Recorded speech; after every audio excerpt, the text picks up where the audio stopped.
Alright, hello chat. How's it going? Hopefully well. We're back. I'm not late. I promise I'm not late. Maybe I'm a little late. And maybe if I was, I had a somewhat valid reason, because I was confirming my plans and my ticket spots, like my seats, for Black Panther, which I'm seeing right after stream. So, I was making sure that everything... My Switch just turned off. Hello? I didn't know it did that. Does it just turn off if you don't do anything? There we go. It's back. And my controller battery is low. Not valid in my opinion. Hey, I've gotta see it. The earliest showing that I could have gotten, and we're in. The earliest showing I possibly could have gotten in Minneapolis was for 3 p.m. So 3 hours from now. But obviously, I'm still gonna be streaming 3 hours from now. So, me and the boys, a couple days ago, we got a 5 p.m. So like 2 hours after the earliest possible showing we could have gotten. But that's when we're going. I'm going like right after stream. I'm ending stream, getting my shit together, and I'm out. It's not unheard of to cut stream short. It's not unheard of. But that's not the plan for the day. Theater about to be packed? Yeah, we have our seats already. And like I said, I had to confirm our seats, which is why I was like a minute late to starting stream up. Okay, so I got these. Sorry, I was like, oh, I missed a couple Koroks right here, but I didn't. I got them. What else did I get and not mark? Now I'm like, oh, I did get that one. So hold on. In total, I think, yeah, there's only one region not on my map now. Watching him suffer with such easy tasks. Some of these puzzles are too much for me. Fully, like, completely, totally. Some of these puzzles are too much. Let's go up into the snowy parts again. And start by getting the Koroks at the edge of the map cleaned up as much as possible. I'll start there.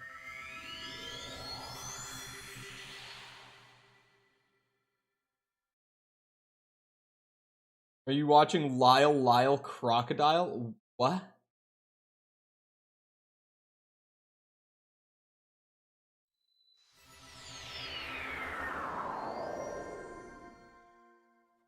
Oh, whoa.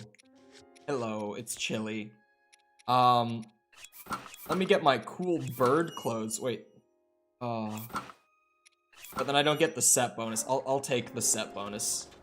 Honestly, it's definitely smarter. But hello, Jessica. Is this the last Black Panther movie? Definitely not. There's no way that this will be the last one. The animated kids movie that just came out? Man, I'm not in the know on animated kids movies that are coming out now. Who do you think I am? I'm going to see No, I'm going to see Black Panther, Wakanda Forever.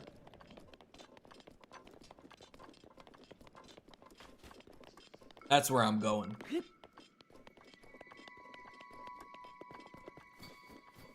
That is the plan for the day. I have, like... I don't even know how to describe my expectations for it. Because it's like... I'm hoping it'll be good, but I'm not necessarily expecting it to be. Because, like, obviously the movie got scrapped and rewritten, like, in early production. Like, they had to essentially restart the whole project with Chadwick Boseman's death, right? So, like, I hope that it's good. I like the first one. So I'm going in with a little bit of hope. But, you know, just that circumstance in general would make it hard for any movie to pull it off, you know? Going to see that on Monday? Yeah, we're going right away. I'm not gonna see the One Piece movie because, get this, believe it or not, I'm not caught up on One Piece. Like, at all. I'm on, like, episode 70-something, and I haven't even watched it in a while. Because I've been distracted by, like, Andor and Chainsaw Man have been what I've been watching recently. And even before both of those came out, I was, like, selectively rewatching certain, like, arcs of Dragon Ball. Because I've got a buddy who's going through the series for the first time, like, all of it. And when he was talking about it, it made me want to go back and rewatch certain parts. So, like, I haven't watched One Piece in a while. When did I do Bird? Last stream we did Bird. Wait, how do I use Bird, actually? I don't even know how to use it. Like, it would have told me, but I also did Bird at the very end of the or, like, I finished it at the very end of the stream. So I don't remember. If you die and get recasted, who should replace you? A difficult question. I don't know. Definitely not Sam. Sam can't replace me. Don't let him. Do not let Sam replace me. I don't want to say anything, because anything that I say will be... As soon as one of the friends of the shows finds it, they'll all spread it between each other. Owen? Owen is probably the closest friend of the show, Owen. If you're going for me, like, personality-wise, I would say Owen is probably the closest you get. I was gonna... It also, like... You could do Dan, but Dan is, like... Most people are gonna be so out of the loop on this, because friends of the show haven't been on. Dan is the one friend of the show who has been on somewhat recently. If you replace me with Dan, you get a lot of, like, the technical, nerdy stuff, but, like, a very different kind of funny. You replace me with Jack, you get the same kind of funny, but instead of being obsessed with, like, tech and design and all that, you get me being obsessed with weed if you replace me with Jack. Legal in the state he resides in, for the record.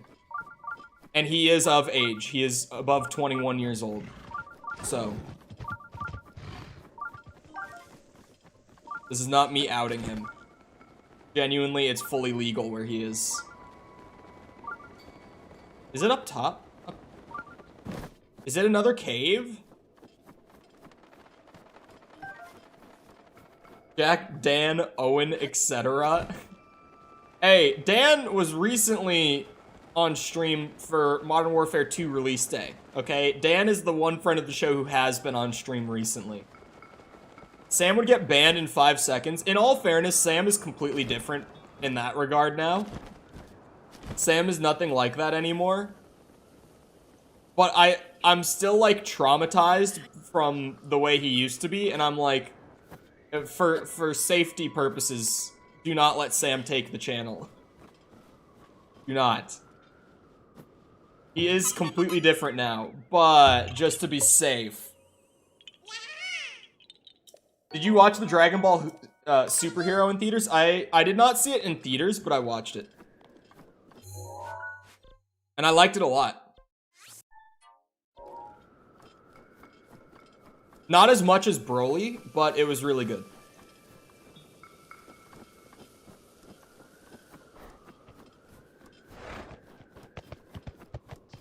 Would you say Sam is built different? Well, Sam is my buddy who's a professional hockey player. Like, he plays hockey for a living. He didn't go to college, he graduated high school and got picked up by a team and he plays for them. So out of the whole friend group, I think Sam would be the one who is built different. Like, if you had to pick one of us to say that about, it would probably be him. Sam is Cole's alter ego. Yes, my incredibly edgy, younger alter ego. Probably the best looking moments in Dragon Ball? Absolutely not. I highly disagree with that. I think the CGI looked good in Superhero. I don't think it looked anywhere near as good as most of Broly. Not the CGI in Broly. I'm not comparing the CGI. Just like Broly's animation looked way, way better than Superhero's CGI. Like, miles ahead. I think CGI will never beat actual, like, hand-drawn animation. Remember when Bear played with Sam and he thought it was you? Yes, when Sam... okay, so when my friend of the show, Sam, first played... was it Rust that they played together? With streamer friend of mine, Barely, Bear ILI on Twitch. You know, subtle plug. Very subtle plug. When they first played together, me and Sam, neither of us hear it, like, between the two of us. But other people have said this about us, too. That we sound the exact same. And Bear genuinely thought that it was me, like, trolling him and acting like I was a different person.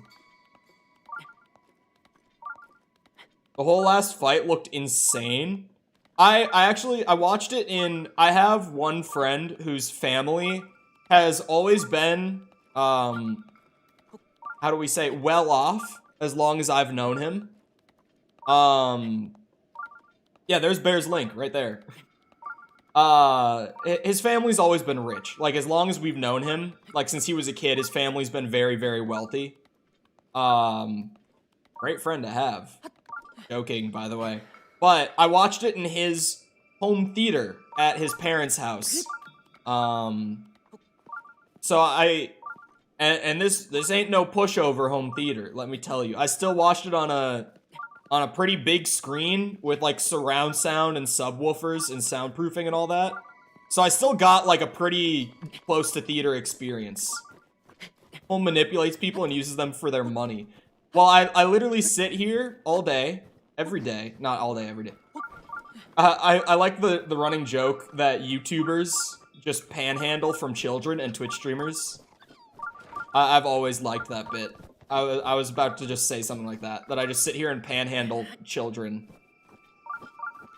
Please, sir. Please, may I have your Twitch Prime? May I have your $2? To, like, a 14-year-old. But hey, you get enough 14-year-olds with $2, and eventually you're not doing too bad. Where's the shrine? It's gotta be... There's gotta be another cave down there, right?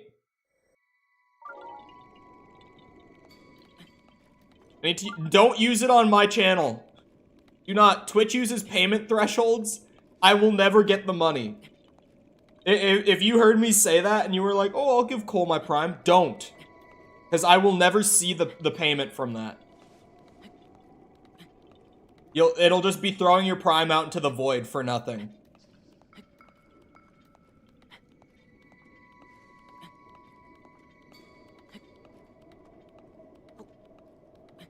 Give it to Bear.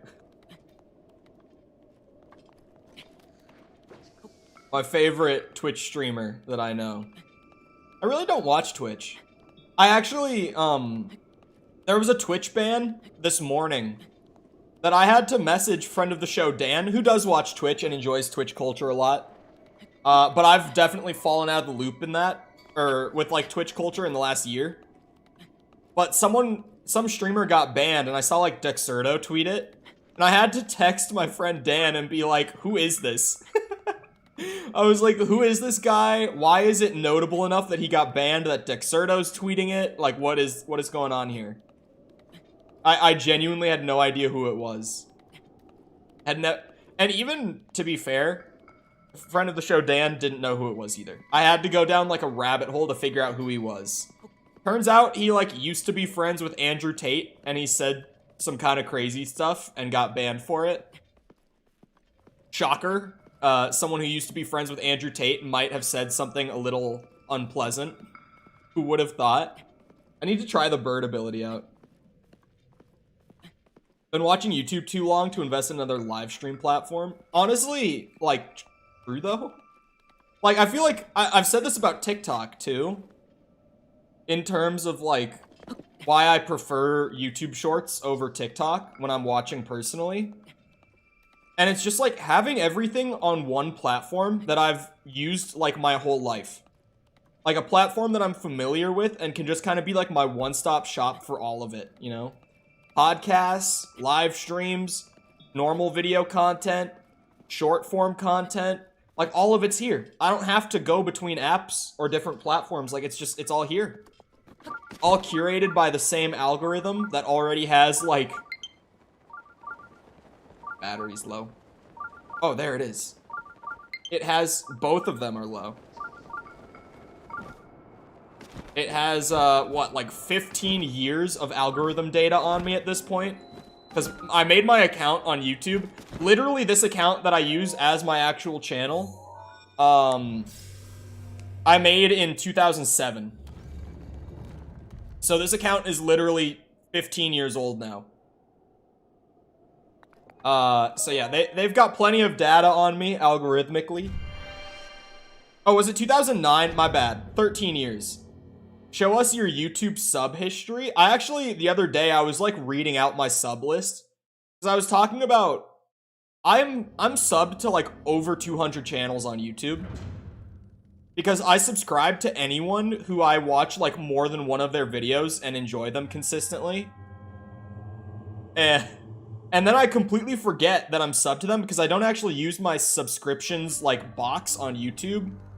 I just use my homepage that recommends me stuff from people I watch and don't watch. So like there are so many channels that even when I was reading it out on stream, I had no idea I was still subbed to. And there are also channels that I sub to purely out of like meme.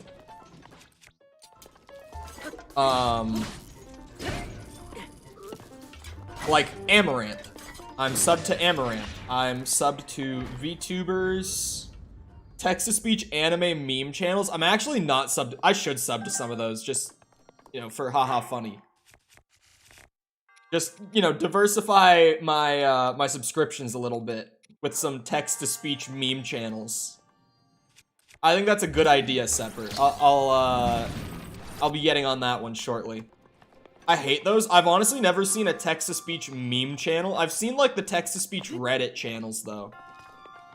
That was a rabbit hole that my YouTube recommended was so far down, like, a while, for a couple months. I think it was, like, 2 years ago, a year and a half ago, 2 years ago, roughly. Like, I would open my recommended page on YouTube, just like my homepage. And like every other video was like a text-to-speech Reddit video. And some of them would have such good like titles and thumbnails that I still, even though I didn't want them in my feed anymore, I had to click them. Like I had to know, I had to watch that video. Those guys honestly know what they're doing. They've got a banger formula that takes so little effort for them to curate, or like create the content, I mean. And they, even me, one of the most cynical people who sees through all of the illusion of YouTube. The all-knowing YouTuber himself. That is me. I had to click on every fucking one. Anyone who says they sub for the meme is obviously invested in that channel. I mean, you're not entirely wrong. You could say that I'm invested in Amaranth's, like, internet presence in terms of, like, I've been doing the running bit of, like, Amaranth, my queen. I give my tier 3 sub. I give all to Amaranth, my queen. I've been doing that since, like, 2019. Like, I've been doing that running bit, like, on my Twitch and everything. Mostly it was on my Twitch, because she's a Twitch streamer. Like, I've been doing that bit for years at this point. I still do it, like, with my personal friends. Where I'm like, oh, yeah, I'm an avid Amaranth watcher. But, like, if you went through my YouTube watch history, you wouldn't see a single Amaranth video. But, if you open... Hold on. For science, if I go to Twitch right now, I barely ever open the website anymore. But if I go to twitch.tv, just my homepage, am I going to be signed in? I am signed in. Is Amaranth live right now? She must not be live right now because she's not in my recommended streams. I swear to you, if she is ever live, she's not live. Okay, I had to type her name into the search bar to check. If Amaranth is ever live, also I see the chest now. I feel dumb for this one. She will be, like, in the first 3 streams on my recommended on Twitch. Because I don't watch Twitch. But you know what I do? Is I have a buddy of mine join my Discord call and be like, bro, you would not believe what is happening on this stream right now. And so I go to the search bar and I'm like, Amaranth, and I have to see. Especially back when, like, hot tub meta was, like, actually in its prime. For anyone who knows anything about Twitch, they know about hot tub meta.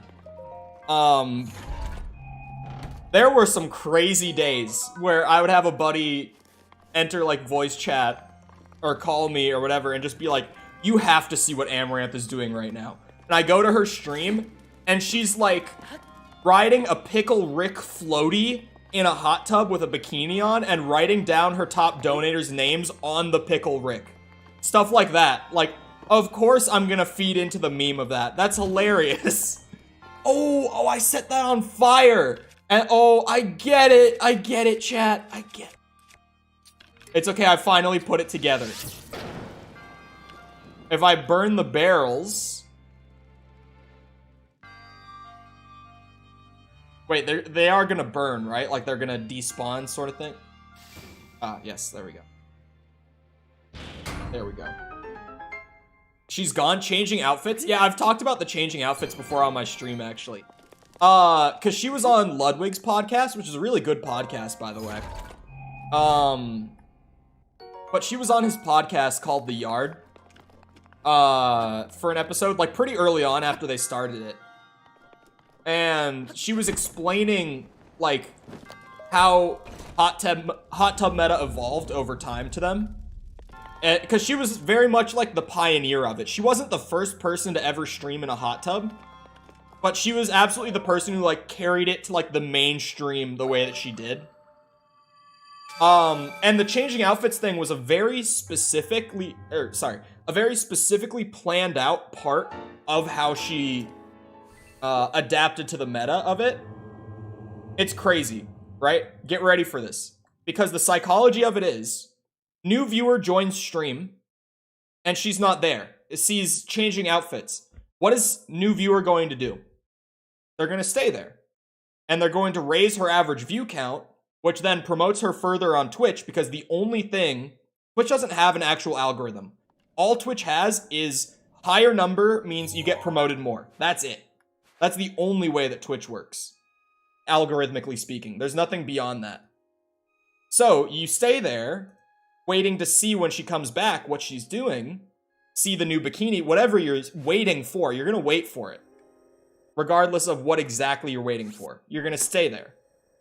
So she would intentionally, like, throw that screen up, leave for, like, 15 minutes at a time, and then eventually come back, be there for, like, 30 minutes, and repeat the process throughout the entire stream.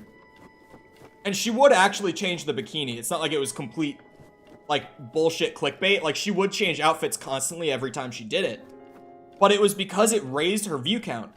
And as she explained it, it's like, once I come back, like, the longer that I stay on camera, the more that viewership starts to dip back down because people got what they wanted, what they were there for, and they leave. So she would intentionally, like, be on stream for a very short amount of time, and then leave to artificially increase the... Or not even artificially, just to increase the view count.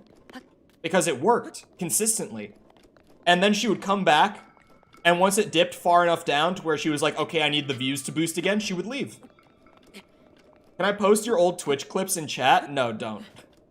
None of them are bad, but, like, no. Engagement separate. Engagement. YouTube brain.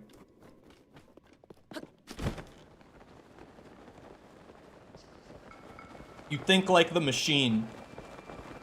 Do it? Don't do it. I'll time you out. I found the fart one. That one's fucking hilarious. That's a very funny Twitch clip. Thought I'd at least say. Also, in case you misunderstood, that's not me farting. That is friend of the show, Owen, who I mentioned about 20 minutes ago. Absolutely, not literally, but like, just shitting his pants straight into his mic.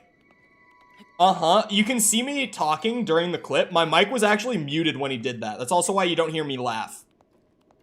But that's my friend of the show, Owen. I was talking, and so it was like dead quiet. I was also full cam when this happened. I'm just explaining the clip at this point. And my friend Owen, in the silence, just goes, "First ever fart mic." Like, he says that into his mic. And then he stood up. Like, I'm just picturing him at his desk, because he does have, like, an on-desk mic. He doesn't have a gamer headset or anything. So he stands up, turns around, rips ass into his mic, and you can see me. I'm talking to someone who was in my room at the time. Like, who's someone who came in off camera. And I just fucking started laughing so hard. Because... just out of nowhere. It's a very, very funny clip. A lot of... If you ever do go to my old Twitch account and you just scroll like the most viewed clips, you'll notice a trend of most of them not being me doing something funny. It's all like my friend group. It's all them doing funny shit. I used to compare it in a sense of like I was like the McNasty or the Vanoss of the group in a way. People who know what I'm saying will know what I'm saying.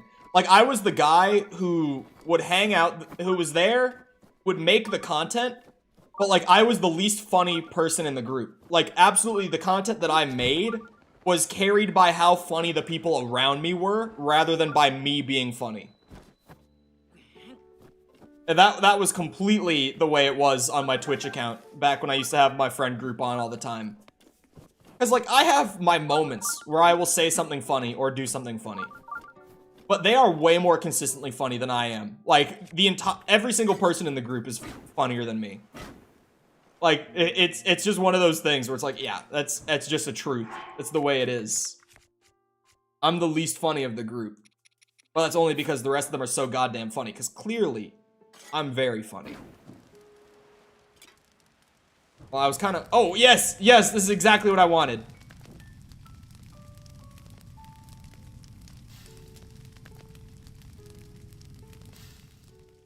I want to hold the jump button, because I keep forgetting, but I also don't want to do it until, like, I'm actually, you know, trying to get over something, because I know what it does.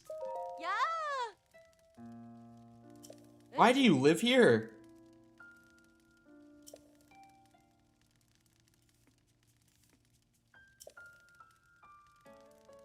Wait, what?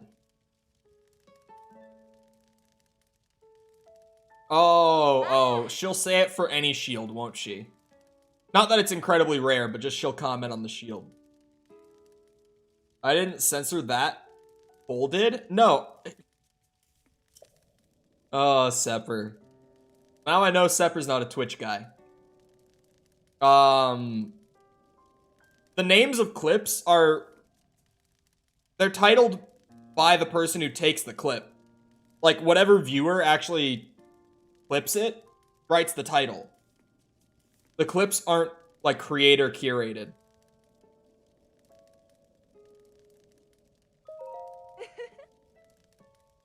So you live up here to shield surf, I guess?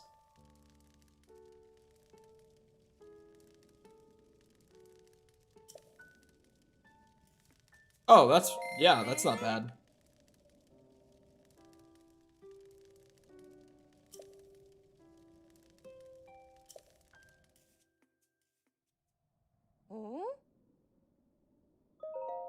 Why did I say yes?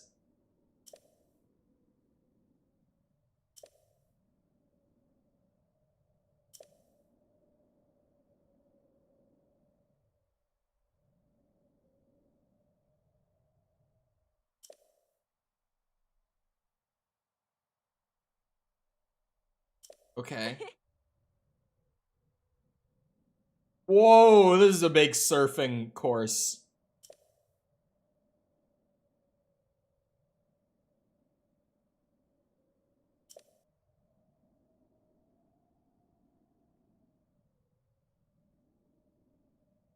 Okay.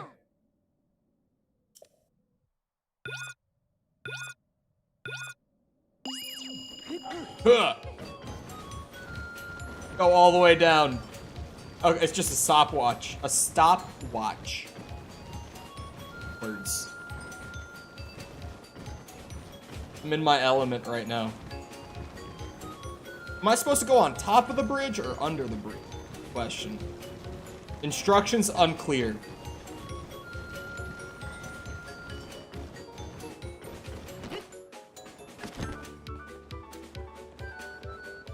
I don't think that's any faster. Oh yeah, my controller battery, so I forgot about that. I'll have to swap out my Joy-Cons after this, if I remember to. Oh. I don't have to hold it. What do you know? Wait, she'll wait for me to come back?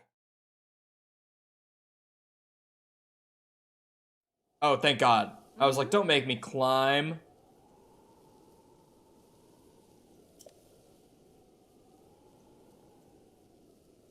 I can go further.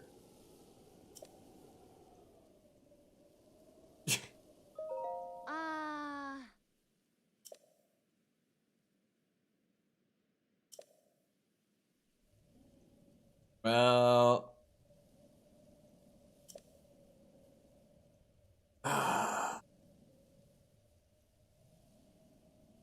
They tricked me again.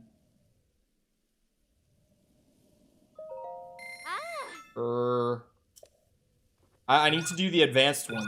Like, I need to. I could probably go faster this time, though. If I don't start gliding...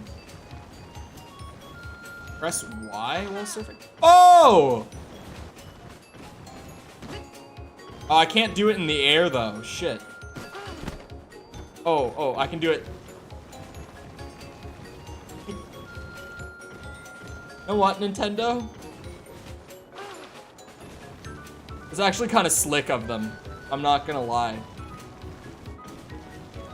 Because, like, when you're actually skiing or snowboarding, you have to start a rotation on the ground for it to carry into the air. If you go into the air and then try to spin, guess what happens?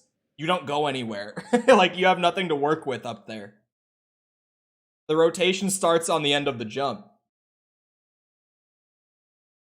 I don't know if that's really, like, what they were thinking, but you know what? Works.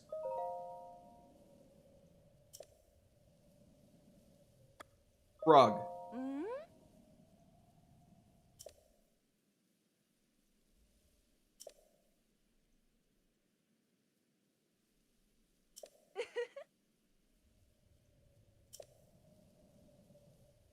The advanced one. Yes. My rupees are showing. Wait. Speaking of my rupees are showing. There we go. It's that. Man, the lighting has been so weird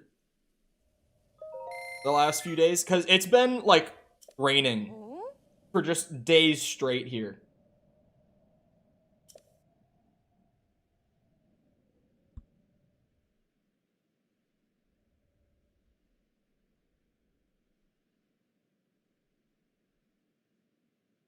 Sorry. What is that? Oh, yeah.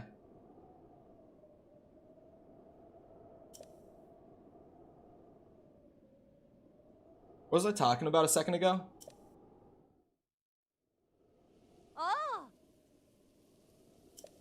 Fuck, I don't even really know where I'm going. Rain! Yes, it's just been raining for days.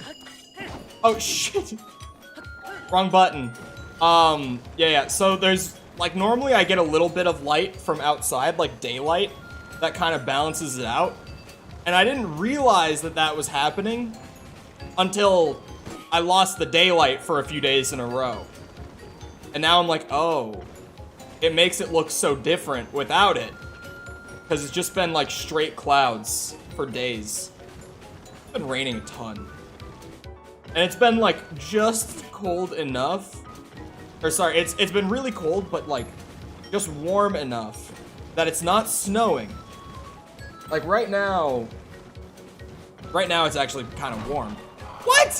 What? Some bullshit. So rainy in South Carolina. Well, isn't there a new tropical storm hitting the southeast soon?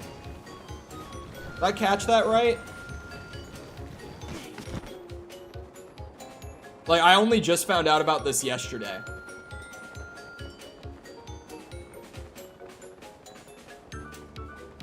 Jesus. As if the last hurricane wasn't— oh, I see the flags. Wasn't enough.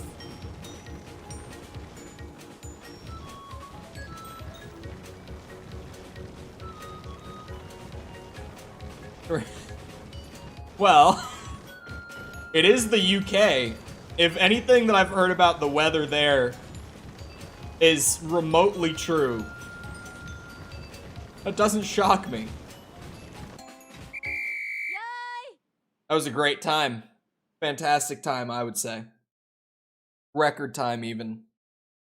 What was that, like a minute 50? Almost tripled the time of the beginner course. Oh, what?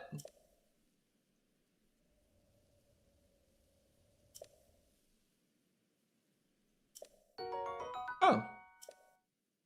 Sure, I'll take it.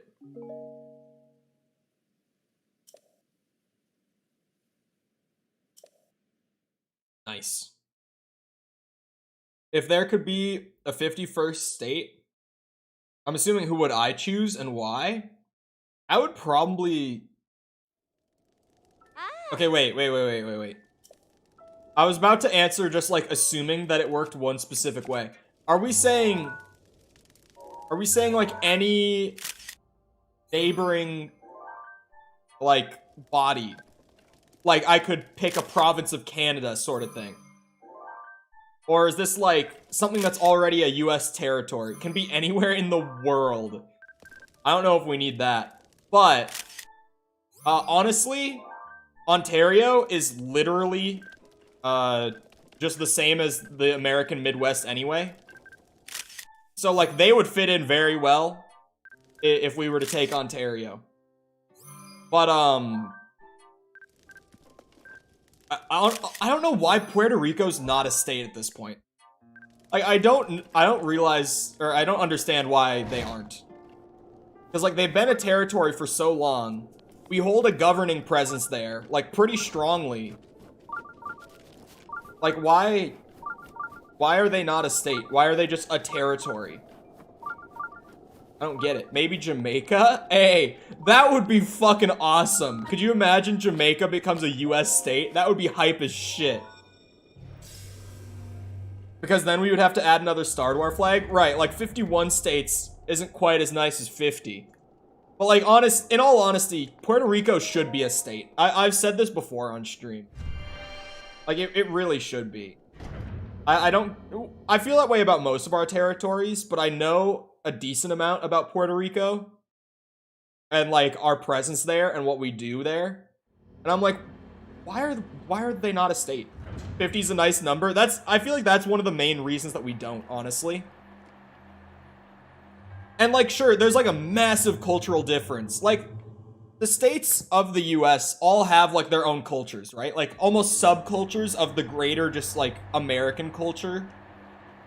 Where, like, things in Florida, culturally speaking, are very different from things in Minnesota, but there's kind of that through line that we all have, like, all 50 states. That Puerto Rico and, like, stuff like that. Can people in Puerto Rico vote? I don't think so. Not that I know of. I would say no to that, but I could be wrong. I'm pretty sure they can't. But also, Sam, I played like 3 games yesterday, and I had no problems finding matches. Check if maybe like you're region locking it or something. I don't know. Because I had no problems getting on Halo Infinite a bit yesterday.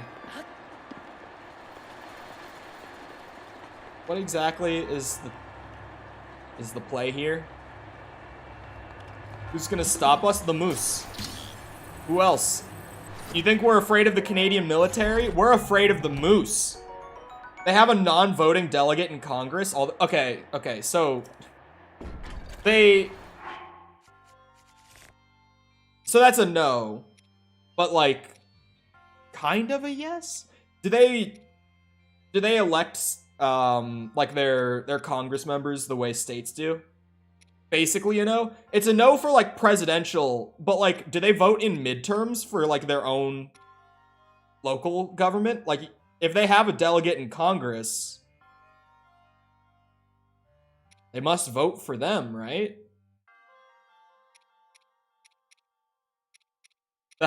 Like, I have no idea, honestly. They elect their delegate. Okay. Who'd stop them? Everyone? You'd start World War III? I don't think that would start World War III.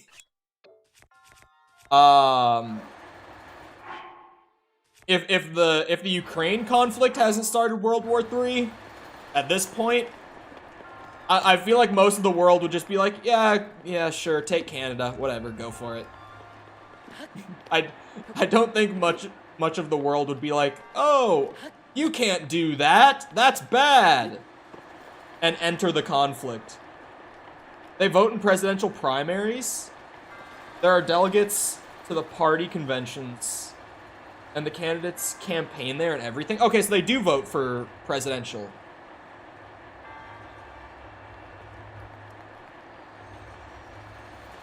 Nobody tells America what to do. I mean, I think that's just because we've made such a history of telling everyone else what to do. Like, let's be honest. You're not wrong when you say that. Like, there aren't really any historical precedents, precedents for, like, other countries stepping into an American thing and being like, you need to stop. But also, I think that's just because we have such a strong history of just trying to control everything else from here, if that makes sense. Hold on. I get it. I get what I'm supposed to do here. Why is this block here? I don't get why that block is there. But... oh, do I actually have to... oh, no, I can climb this.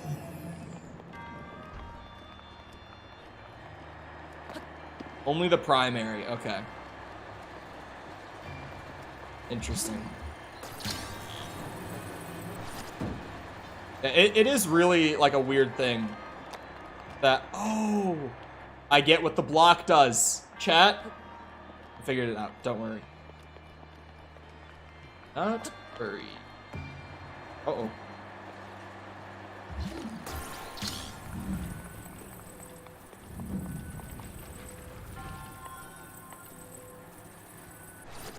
That should get the job done, even if it's not on there perfectly. If I could remove a state, which would I remove and why? Either Alaska or Hawaii. Like, probably more likely Alaska. I don't know why we have Alaska and Canada doesn't. Like, obviously I know the history of the deal and everything, but just like logistically, it's so weird. And both Alaska and Hawaii, I would say, are like the two, I would say they're the two states that like have significantly different cultures from the rest of the US. Like, I don't even know what the fuck goes on in Alaska, in all honesty. But I went to Hawaii once when I was fairly young. I don't really remember too much of it, but just knowing what I know about Hawaiian culture, it's like, it's completely different. It's so different. California, blow the San Andreas Fault and watch them float away. I mean, I'm kind of with it, but I'm gonna stick with Alaska or Hawaii just because, like, no way it got stuck in there, man. I'm with you on California pretty much purely just because of my distaste for, like, LA and shit. And Hollywood. And, yeah. California's got some real stinkers. Some real stinkers. Give it to Canada this time? Definitely let Canada have it. Oh, for fuck. No, don't go in. I don't want to see the cutscene again. Whew. Like Gotham Knights, a real 10 out of 10. Actually, update for those who weren't here yesterday when I called it. I have officially given up on Gotham Knights, like stream-wise. I might finish it, like just finish up the main story in my free time just to see it. But I've officially called it. I've thrown in the towel. The game just... It's not great to begin with, and it's also not a great stream game. I gave it the best chance I could. I gave it 21 hours of stream time, and now I'm like, oh yeah. I keep forgetting that.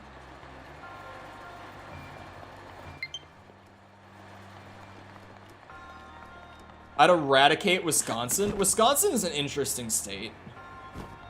Wisconsin is like Minnesota, but just flatter, and the people are not as nice, and they have cheese. And I mean, like, the obvious smaller things, like, it's less populated and all that, but...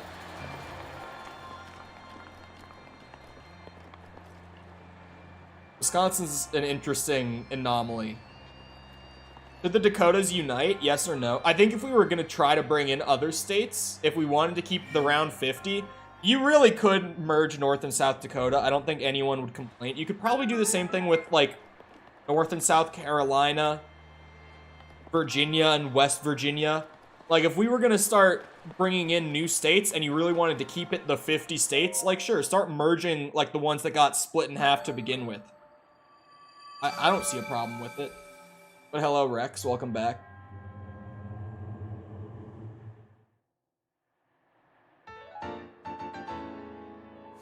I'm not voting. Oh, wait, I have 5 orbs. I forgot to go to a goddess statue. Wait a second. I'd merge Alaska and Hawaii, watch the world burn. That would be something. There's 3 cows for every person there. That's a real stat? No way that's a real stat. In Wyoming. South Dakota has the most cattle per person in the United States. Wyoming is only number 5. Wait, this is crazy. If what you said is an actual thing, Wyoming only has the 5th most, like, cattle to people in the US. North Dakota is number 4. Montana's number 3. Montana's amazing, by the way. Nebraska's number 2. And South Dakota takes the cake. But yes, we defeated Bird. We've got all the beasts, hence the Destroy Ganon marker being active now, like fully active.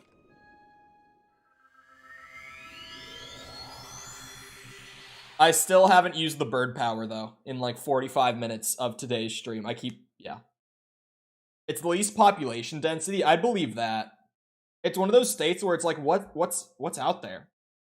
It's a mystery to people who haven't been there. Like, I have no idea what's in Wyoming. At least other states, it's like there are some things that I know. Like Ohio, there's rednecks everywhere. Trying to think of like other meme states of like what even have. Oh, Utah, Mormons. But like Wyoming. What's in Wyoming? Rhode Island. Loud people. Ohio doesn't exist? I mean, that too. But, you know, according to the government. Like I said, I've met one person who's from Ohio, personally, in my life. And they work for the FBI. So, it explains a lot. It explains a lot. It's there! It's done! The stamina wheel.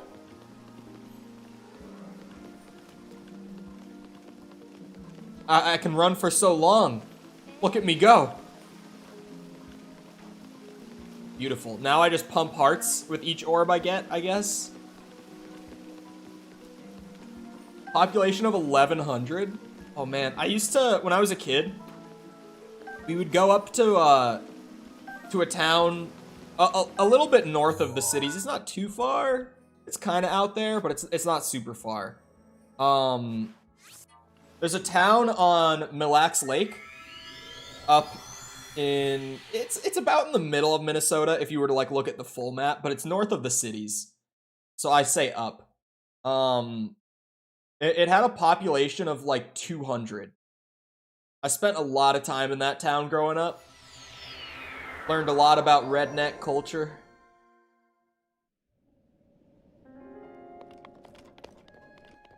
Interesting memories there. Actually, okay, so the town, in terms of the actual town, it had one, like, main street that was the actual populated part, right? And it was maybe, like, 10 buildings on each side. And it had, like, 2 restaurants, a gas station. Oh, here we go. Trying to think. A gas station, a couple clothing stores, like local, like boutique sort of clothing stores. Oh, a post office. There was a post office. An ice cream shop. And that was like it. Like, genuinely, it was such a small town. But, the thing with it being so small, even just like, if you were to look at a map, it's tiny, right? The thing with that was everyone there owned and got around using golf carts. Because, like, are they street legal? No. But this place had, like, a sheriff. Like, literally, like, a sheriff and a deputy. And since the town was so small, everyone just traveled around on golf carts. Like, I shit you not. Middle of nowhere, Minnesota. Redneck as fuck. Everyone's driving golf carts. Because they're electric. You just charge them with, like, an outlet. You don't have to spend the money on gas. Sure, they only drive, like, 15 miles per hour. But when your town is literally one street surrounded by a couple of neighborhoods, that's all you need. Right? You don't need to go fast. Everything's right there. It was... like, looking back at it, it's so bizarre. But, like, it makes sense, but it's just like, what? It was so weird. Until it's cold out, yeah. Until it's, you know, Minnesota in the winter, and it's, like, -30. And then the golf carts aren't as nice. Then you're using your car. Or, sorry, your truck. There's the cheeky bitch. New Mexico is Breaking Bad land. That, like, I don't know anything about New Mexico that I, like, outside of Breaking Bad. I genuinely don't. One of those other states that's an anomaly for me, where I'm just like, I know nothing about New Mexico. Oh, is the shrine in here? There's a lot of shrines up here, actually. Like, a lot. My radar has just been going off all the time up here. I'm not complaining, though, because orbs are very nice. Yes, melt! This shouldn't take long at all. We have an island with a population of 900. Isn't too small either. Whole has 76 square miles and less than 100 people. Weird to think. Or, sorry, less than 900. I even read that and I was like, wait, what? Golf carts, perchance? See, this sounds like a perfect golf cart opportunity, if you ask me. Because, like, 76 square miles is what? Like, less than 9 by 9 miles? Like, that's a very small island. It's sort of a similar situation where it's like, that's all you need for getting around, bro. Like, why would you ever drive anything else? Why use the gas? And, you know, in terms of, like, not using gas, you're not gonna, like, buy a Tesla. Unless you have a death wish. At least up north where I'm talking about, like... yeah, maybe pulling up in the Tesla isn't the best idea.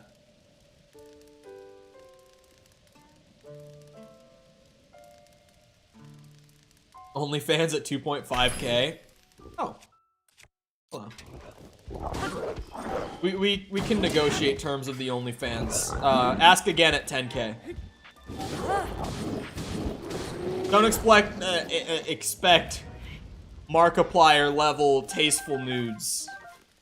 But we could negotiate later on.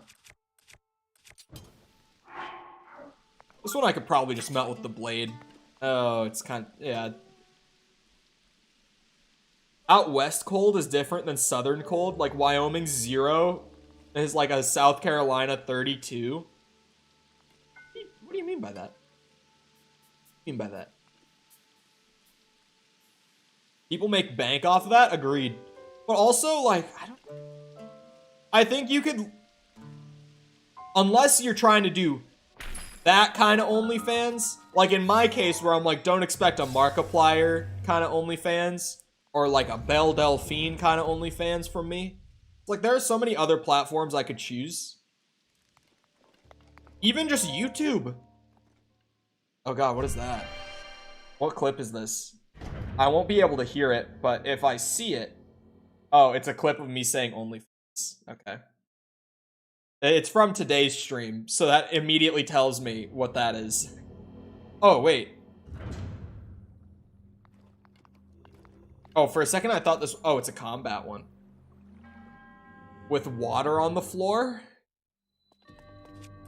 Those people have no dignity? Bro, you're lying to yourself if you're saying you wouldn't do an OnlyFans if you logistically had the opportunity to successfully do it.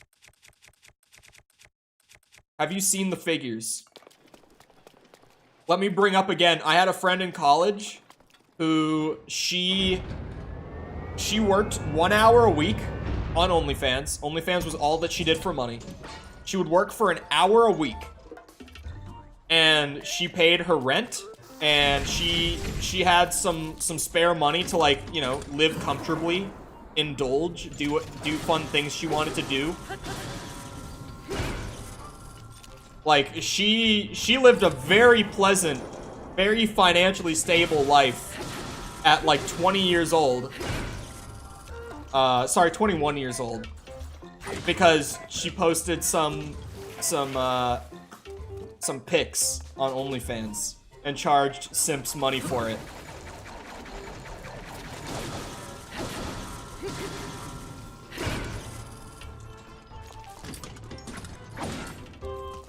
She was a very interesting person. Like, even just outside of that, she's a very unique person. She's great though. Just very... Yep. Oh, you know what I should wear? I came prepared. I forgot I had this. Forgot I completed this set. Bonk. Bonk. Coal bottom? Somehow this always comes up when I talk about this friend. Someone's like, so, did you support her endeavors?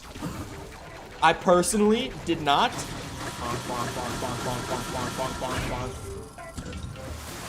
Although,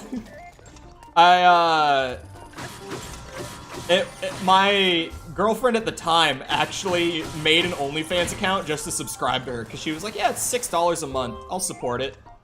I'm just like, you're wild for that. But also, it's different when it's like one of your best friends versus like me. You know? Like, it's very different for one of her female best friends to be supporting it and just being like, yeah, I pay for it, help her out a bit, versus me doing it. It would be a very different kind of context. So no, I never bought a subscription to my friend's OnlyFans. You thought about buying them? I did not. She has like an alt Twitter account that she used, like she has her like main personal account, right? And she had like her alternate account where she like promoted it. And one time I came across that alternate account and I was like, I have seen too much. I am going to forget that I ever laid eyes upon this material. It was like first tweet, I was just like, oh, fuck. I was like, I should not have seen this. I will forget that I ever did. You thought about buying them? I didn't. Did I respond to that already? Was that just a selective memory? Would you buy them now? No, we still talk here and there. Not like super consistently, but we still talk. I still hear from her.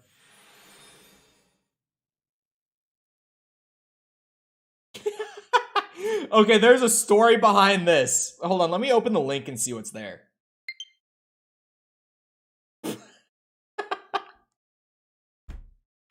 It's worse than I thought it would be. Although, okay, it's not entirely, that's not entirely true, actually. It's not worse than I thought it would be. I just had to be sure. I was like, do I have to issue a takedown today? So this is an old story from Twitch. That was not made by me. That was made by a friend of mine. Oh, batteries just died. Like, actually died. Okay, I have to swap the controllers now. Come here. Oh, I undocked it. My bad. Man, the Switch gets hot playing Breath of the Wild. I've said it before, but I'm serious. Like, that thing gets pretty hot sitting in the dock. Like, when I touch it, that thing is warm. Like, warm. Yeah, so that's a friend of mine who made an OnlyFans account as a joke, and I was actually going to, like, jokingly post on it. The running bit at the time, this was friend of the show, Thomas. TJ, as we more commonly call him. He was the one behind this little scheme. He made that account, and the joke at the time was that he was my manager. He wasn't, but it was like a running bit on the channel. So he made that account and was like, yep, big announcement today, boys. We got an OnlyFans. We're going to be posted on here weekly. Get your subscriptions in. I don't even know. Wait, is a subscription available until... Yeah, I was going to say, there's no posts on it or anything, so that would be wild if there was a subscription available. But you know what he did? He made that account, and literally the next day, I was like, yeah, I want to post something on there. Because I wanted to feed the joke. It was a funny joke. He forgot the password, and it had already logged him out. He lost the account within a day of making it, forever. So now that sits there. This was back in 2020. This was like mid-COVID pandemic, like first lockdown kind of time period that this happened. What I thought I was going to see when I opened that, what I thought I was going to see is that there's a picture from high school, and that thankfully is not public. There were a couple moments where it almost became public, but it didn't. Of my fucking grippers out. I was in the hallway, like, between classes, and,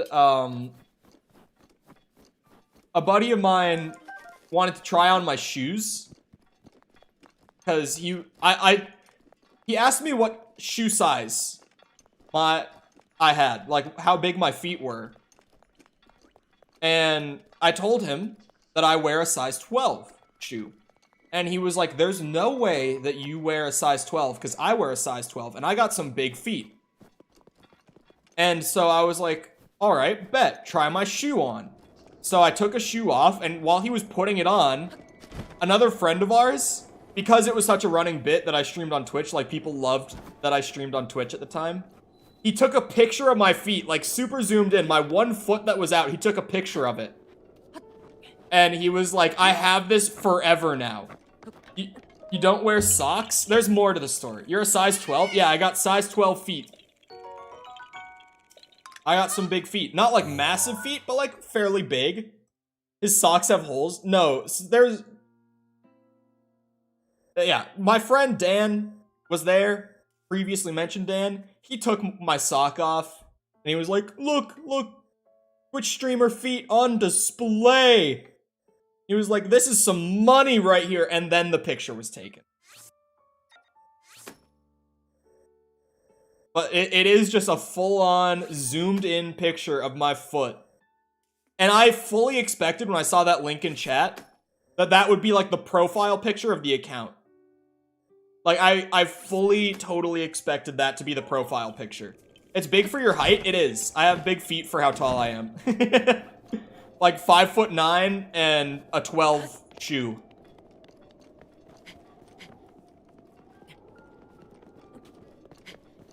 I got big feet for my size. I got some fucked up feet, actually. Because I have flat feet. I don't have an arch in my feet. They're fully flat. American measurements, yes. I don't know how that differs from, like, European measurements for, like, shoes and stuff, but yeah. Figured you'd be like a 10.5. Nah, I'm a 12.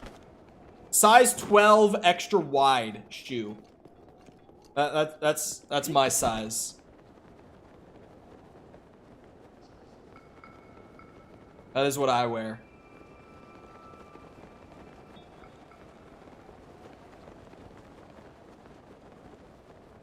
But I don't normally buy extra wide shoes because, like, by the time I wear them a couple times, they'll just kind of, like, stretch to fit my foot anyway.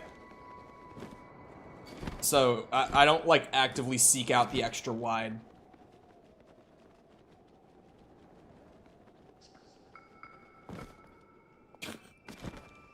Yeah, the whole, you know what they say about big feet?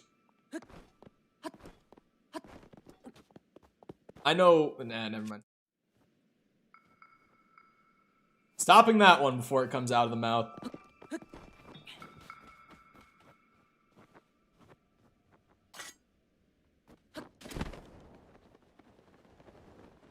What size is a... Yeah, what size is a 46 in American sizes? Oh, there it is. What size would that be? Because I need the frame of reference. Because Sepper immediately is like, you're lying. A 14? I mean, it's definitely possible. It is certainly possible. One of the guys I hung out with a lot in high school was a 13.5. Actually, one of the guys I hung out with in high school was a size 14, but he was a huge... This was my buddy who was like... I wasn't super close, so maybe not buddy, but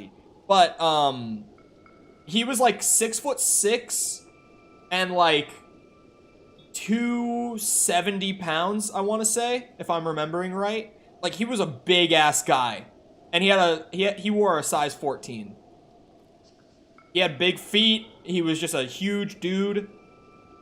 He absolutely towered over me. Like, you can picture me standing next to him. At the time, I would have been like 5'9". Let's see, like junior year of high school, I would have been like 185, about actually literally the size I am now that I think about it. Or no, I would have been heavier junior year. I think I would have been like 190, 195. So like this average height but kind of chunky kid standing next to this dude who's like absolutely massive.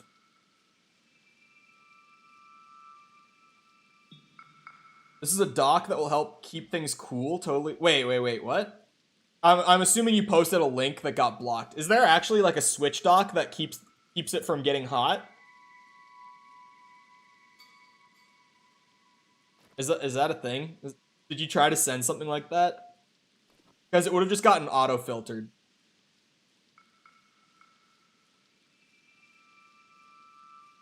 I didn't know people could make stuff like that for the Switch.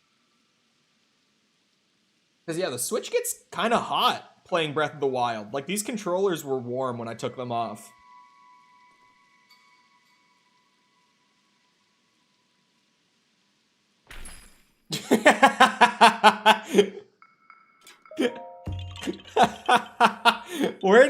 How much effort did you go to find this? This is very funny of me. That's still a funny tier list from Colt. That made me genuinely laugh. Oh, that's great. That one's very funny. Bird sent a whole tier list. I think that was in response to something. I think there was someone who made one where like male and female were equally ranked. And I was like, absolutely the fuck not. Have you ever talked to a woman? And then I made that, where I put the female gender in double S tier, and the male gender in cringe. That is funny. Blood Moon, by the way. I'm pretty sure that was in response to something.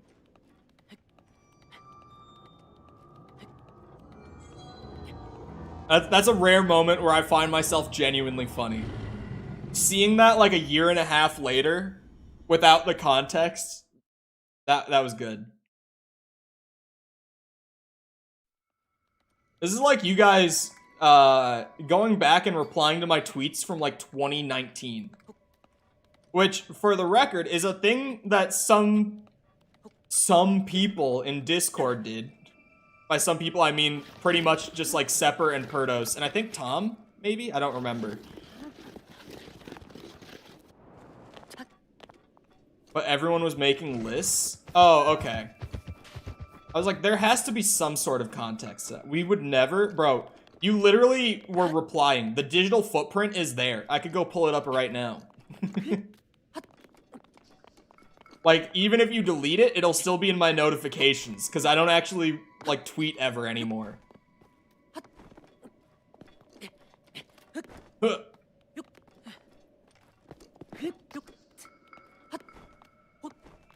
Discord can be kind of annoying with my Twitter.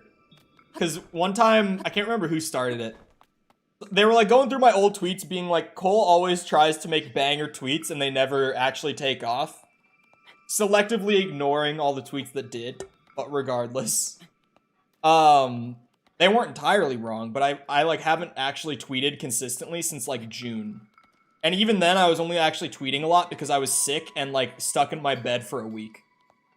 But recently I replied to a streamer friend of mine from Twitch. Like, he just tweeted something, and I tweeted something in response. I think it was Perdos in Discord, who was like, yet again, Cole trying to make a banger and failing. And I was like, this is literally me talking to a friend. Like, this is literally just me replying to a friend. That's all it is. A potential liability to be canceled for the rest of your life. My old tweets are chill, though. I did... back in like June, I did like a self-audit thing because my career readiness advisor at my university was like, you have to go through your, like, all your stuff. She was like, especially you have to go through all of your old stuff and do like a self-audit of your whole digital footprint. And I was like, ugh. But I did. But like, my old tweets and stuff are chill. There's nothing there. I was actually like, genuinely surprised, because like we all had an edgy phase, and I'm not that old, so my edgy phase wasn't that long ago. So I was kind of expecting, like, once I got far enough back, to find something that would catch me by surprise, and I would be like, oh shit. But I didn't find anything like that. Can't you just delete those tweets? I didn't have any. I expected there would be like at least one. But there wasn't. Especially, I used to... Wild for me to say, because of my stated feelings about American politics nowadays. TLDR, I genuinely don't give a shit. But like, when I was like 16, I was very, very, I don't know what you would even call it, politically charged. Like, I cared a lot, and I was very much like, in the whole brainwashed by one party kind of category. Republican Party, for the record. So, it's important. Yeah, I was like kind of expecting to find at least something out there that would be like, oh fuck, that can't stay. There was nothing. Actually, the worst thing that I found while I was doing like a self-audit, and I've talked about this before, in one of my old videos on YouTube from like 2018, so I would have been 16 at the time, in like an old funny moments video, one of my friends said the R word. And that was like the worst thing that I came across doing my self-audit. And for that to be the one thing, that's like, that's not the worst. That I left in an R word in a funny moments video. Because the clip was funny, but at the end of it, like right before I cut it, my buddy said the R word. And so it's just like, well... And the video itself was actually really funny. Like, I looked back watching through it, and I was like sitting there smiling, reminiscing. And then that came up, and I was like, oh, that's kind of a shame. Like, it hurt me to unlist that video. I think I actually privated it. Because I was like, just to be extra safe, in case there's like a link out there somewhere. Ape with a capital R? No, the R slur. I don't know what else to call it. My family's mostly Republicans? Yeah, like, part of my TLDR for my current feeling towards politics is, like, I hate both parties. Like, both of them both of them get some things right and a lot of things wrong. Like, neither of them are right entirely or even close to it. So I've just, like, dropped out of even caring about American politics because, like, it's never going to go anywhere productive.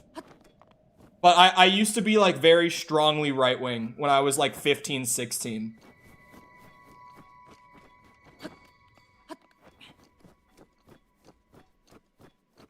Welcome back, Jessica.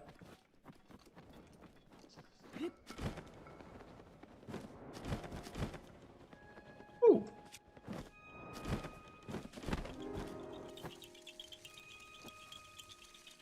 Where's the thing? Oh. I see. Yes, that one. That's the word. And again, for like the worst thing that I found in like a self-audit on the internet, that was pretty chill. You know, that's pretty easy to work around. And in general, I've been pretty open about like, yeah, I used to say that word. I was surrounded by people who said that word all the time, and it made me think that it was, like, okay. I never realized how bad it was. I still have friends that use it, and every time I'm like, yo, maybe, if for nothing else than your own sake, professionally speaking, don't. But they do their thing. It's whatever. Because they're very much, especially like my, my friends who like never left Minnesota for school or anything. It's like, they just stayed surrounded by the same people. People have said a lot worse. Oh, absolutely. Like, it's not a good word to use, but like, considering that's the worst thing during my self-audit, and that I've already talked so much about it, I'm like, you know what? Could have been worse. A harmless word becoming... I'm learning a new word today. Anathema? Yeah.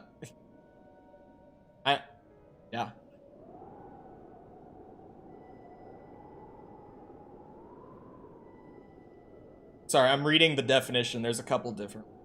A formal curse by a pope or a council of the church?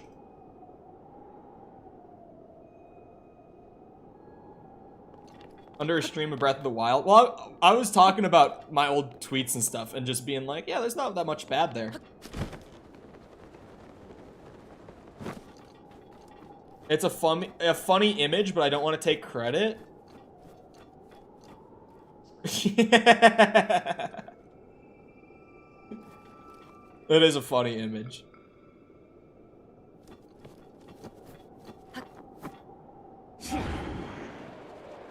Huh.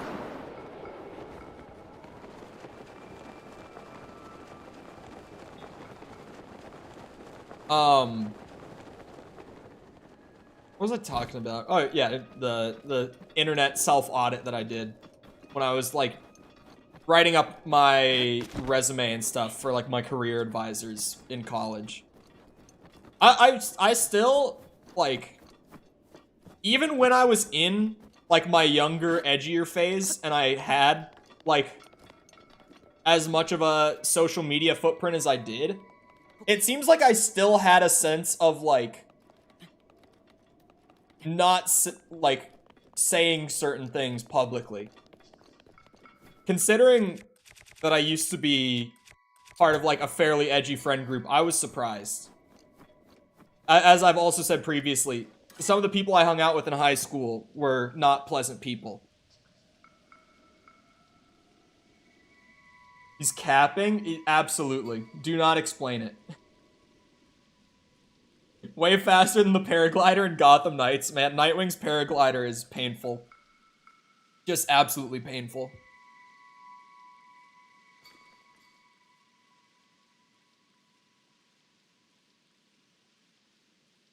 But yeah, following off, I said it earlier. I did officially throw in the towel on Gotham Knights, but I think that in its place, I'm very, very strongly considering doing a replay of the Arkham series from Rocksteady and also WB Montreal with Origins. I think I want to include Origins because I think Origins isn't the best. I do think Origins is the worst of the 4 Arkham games. But, like, being the worst of 4 really, really good games is still not that bad. Because it's not like it's a terrible game. It's still miles ahead of Gotham Knights. Like, still so far ahead of Gotham Knights and what that is. I think it gets a lot right in terms of, like, its writing and storytelling. I like the Christmas-themed, like, Gotham City, like, setting a Batman story on Christmas Eve, there's something about that I love.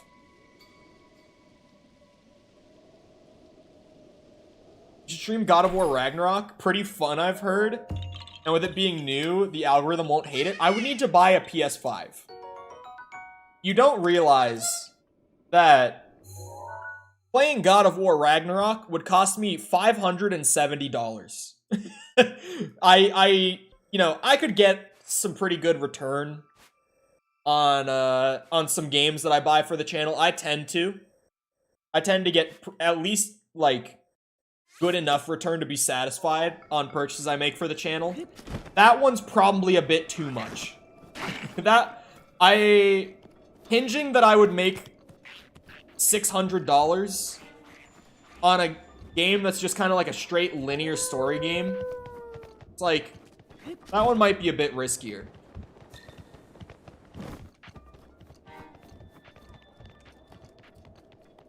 You could buy a Quest 2 for that. You could buy 2 Quest 2s for that. Just about. It's like saying Ant-Man is the worst of Marvel Phase 1 through 3. I would disagree with that. Because, like, on one hand, you know, not to be that guy, but, like, Captain Marvel is a Phase 3 movie. I've also said on record, though, I don't think Captain Marvel is the worst in, like, the first 3 phases, either.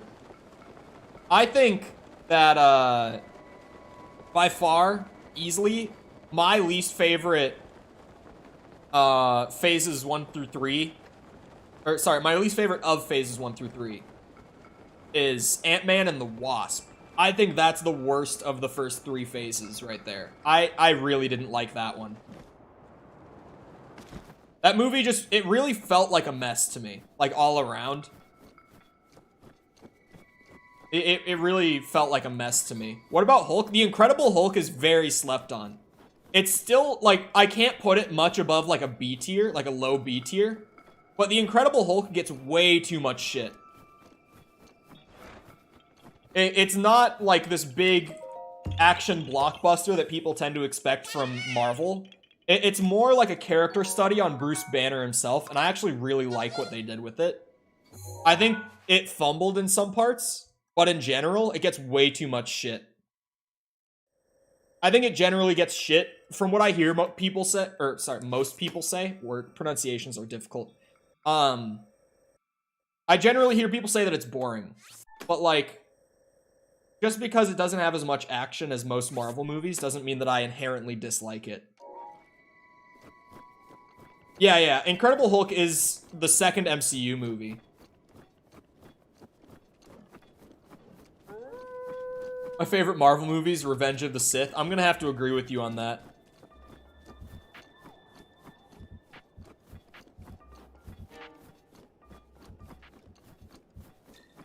Bro, put a comma? Yeah, yeah. I didn't know this until, like, earlier this year, genuinely.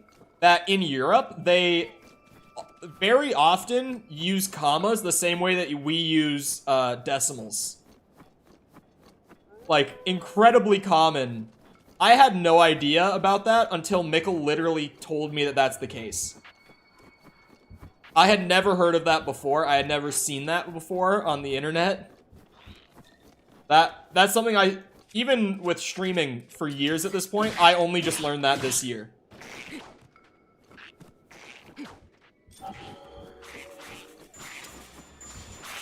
Bonk, bonk, bonk, bonk. Oh, come on. Get back here. What? Yeah, when I first learned it, I was like, wait, that's actually a thing? I was like, I thought this was just kind of like a universal syntax kind of thing. The majority of the world uses commas? I don't know if that's true. I think it's mostly a Europe thing, isn't it?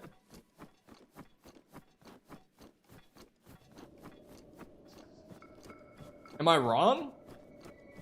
Rivali's Gale is now ready. Oh, wrong button again.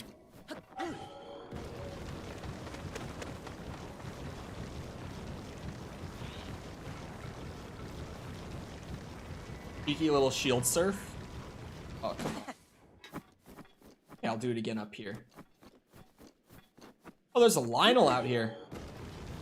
I haven't fought a Lionel in a while.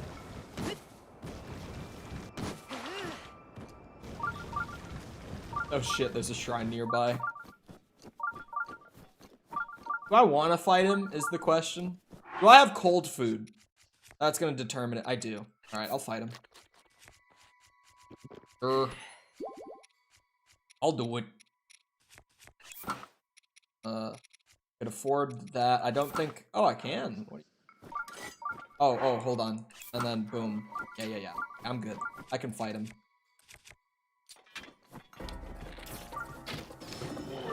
Oh, didn't stun him. Where are you going?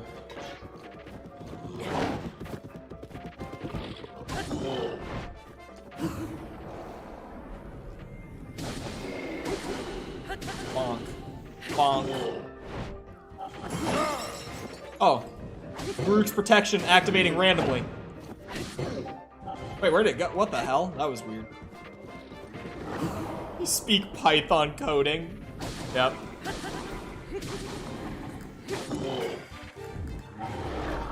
Huh. As long as I can buy flamethrowers at Walmart, USA is #1. That's not USA, that's just Texas. But it's still badass.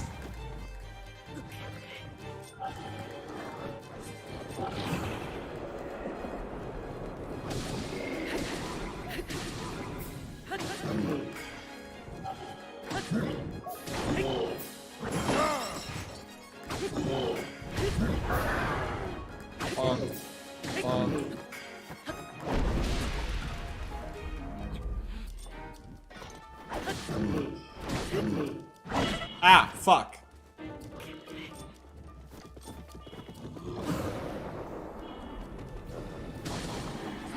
When the thing monster invades, you'll be wishing everyone had him? True. I should rewatch The Thing sometime soon, actually. That's a great movie I haven't seen in a long time. You can order them online? Man, I don't know where you live, but... that certainly ain't happening up here. Huh!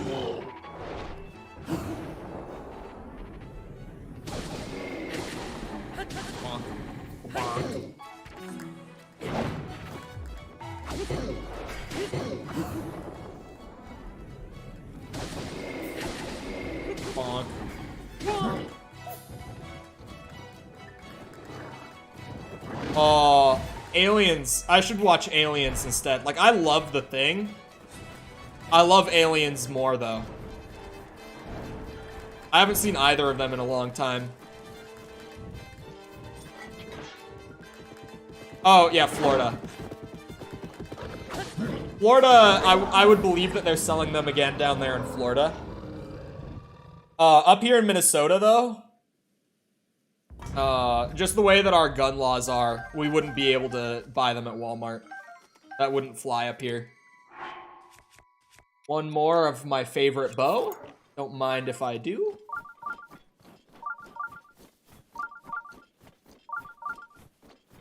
I buy guns all the time. I need to start doing my stuff for my carry soon, actually.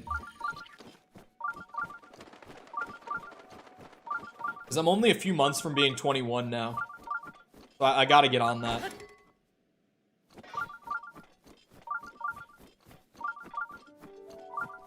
No limit to the size of blades. Catch me with the cloud sword.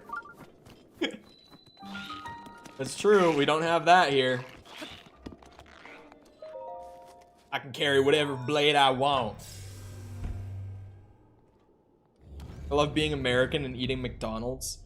Man, at this point, most Americans are not really the biggest McDonald's fans. At least in my experience. Like, I don't know anyone who genuinely... I do know one person who genuinely still, like, enjoys McDonald's and will actively go there because they're just craving McDonald's. And that's my friend who lives in Canada. So, like, no one I know here genuinely goes to McDonald's just because they want McDonald's anymore. Because it's expensive now. The numbers would disagree with you. I'm sure they do.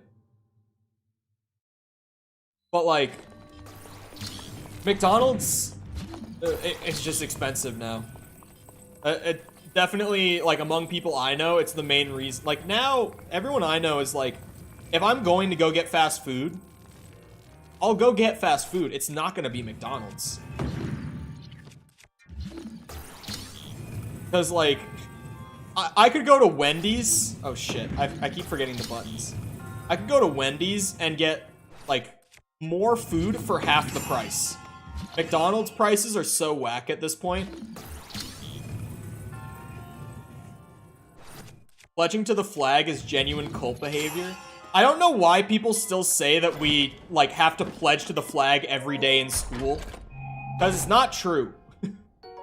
Like, it was true when I was very young. But, like, it hasn't been true for a long time. That's not a truth in America anymore.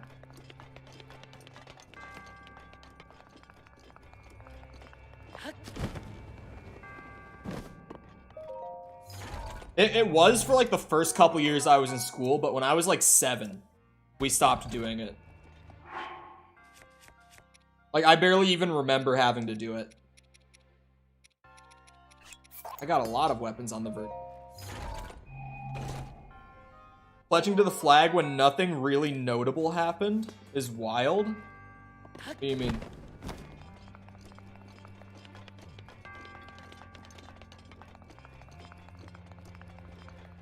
Went back to Subway and it's disgusting. I don't mind Subway, like, at all.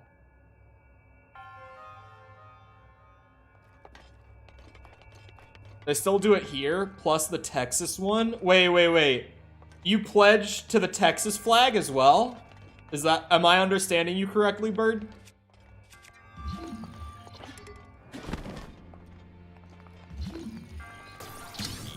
Because now it's up to the individual school district whether or not they have you pledge to the flag or not. So some places they still do it, but it's not because, like, the government makes you do it. It's because whoever's running your school decides that you're supposed to do it.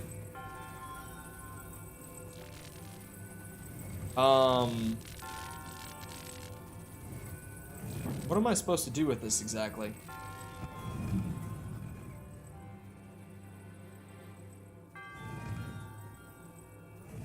I'm really not understanding.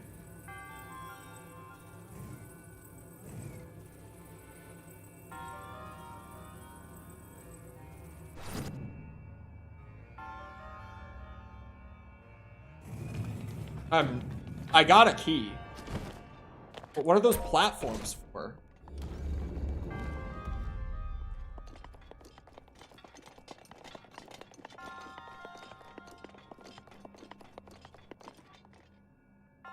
What are they for?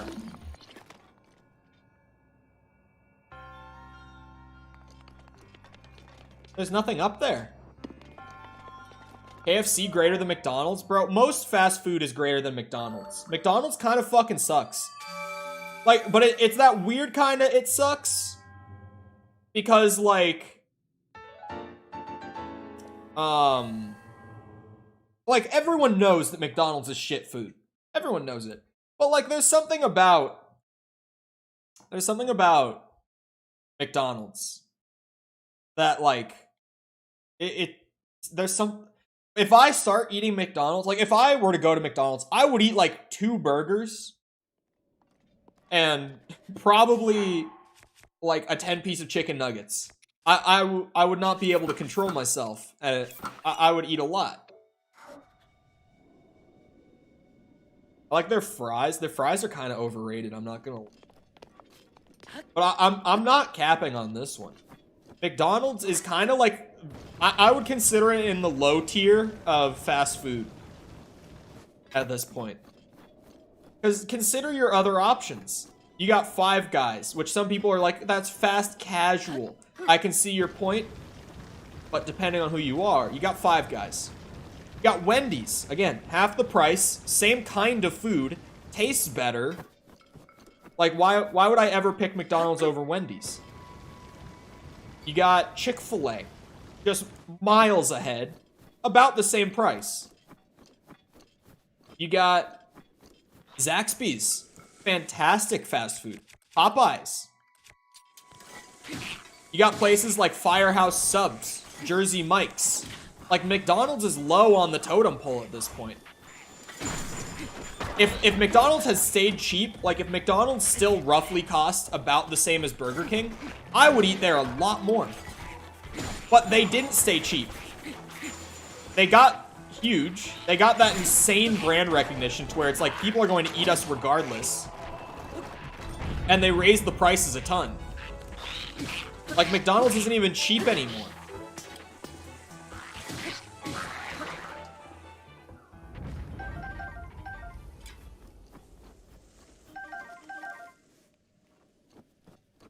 Best thing about McDonald's are the McGriddles. Honestly, I would agree. But also, especially when it comes to breakfast for fast food, I'm never going to go to McDonald's for breakfast. Because, like, Chick-fil-A breakfast is amazing. Even Burger King's breakfast is just a better version of McDonald's breakfast. And I hate Burger King, for the record. I fucking hate it. One of the only fast food places I don't like to eat at. But their breakfast, specifically, just outdoes McDonald's. Stinky Dons can't compete with that Burger King breakfast. Like, I don't know, man. No. I don't go there. I just don't go there anymore. I had a McDonald's coffee the other day and it was ass. I've heard their coffee is bad. I hate coffee in general though, so I wouldn't know. I think all coffee tastes like ass. Like, I really hate coffee. I'm such a caffeine fiend. But coffee grosses me out. Don't like the taste one bit.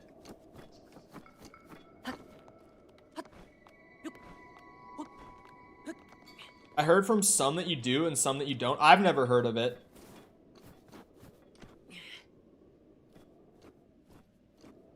The Valero subscript, huh? Question mark bird? What? Huh?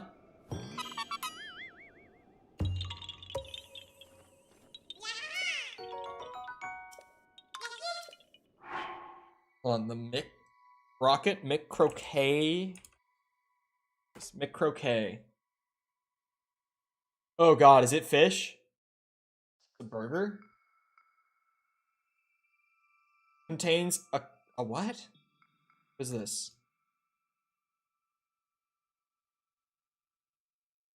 What is a croquet? This is a Dutch thing. Oh, Dutch beef? It's a type of dumpling consisting of a thick binder combined with a filling. Okay. When I looked at the pictures of it, it looked like a Filet-O-Fish. And so I was totally just like, stop saying it like that. I don't speak Dutch. I don't know how the fuck I'm supposed to say it. It's like burger hot dog sort of thing. Kinda, it's like a fried burger hot dog, I guess, is the best way. Speak German? Yeah, but they don't. Hot dog? Yeah, because it's like it's a binder that contains a filling. What else do you think a hot dog is? Have you ever seen how a sausage is made? It's literally a burger sausage.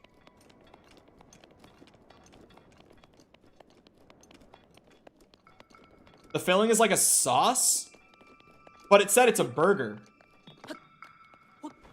What is the lining made out of? Oh, the lining is burger? And it's filled with sauce. So is it kind of like a Juicy Lucy then? That's a Minnesota thing. Even some Americans were like, what did you just say? That's even like a North United States thing. Fuck is a Juicy Lucy? It's like a burger, like a full-on burger patty, so it's probably a little different. But they hollow out part of the inside, like the middle of it, and they'll fill it with various stuff. The most common thing is like they'll make the burger, like the whole hamburger, but there will be no cheese on it because they filled the middle of the patty with cheese instead. I'm not a big fan of Juicy Lucy's. I've had some that are good. I've tried like some of the crazier ones that I've come across at like various bars and stuff, but I'm generally not the biggest fan. Oh, I see. You're right. It's called a Juicy Lucy. Like a burger, but you hollow out the inside and you put some stuff in it, whatever that might be.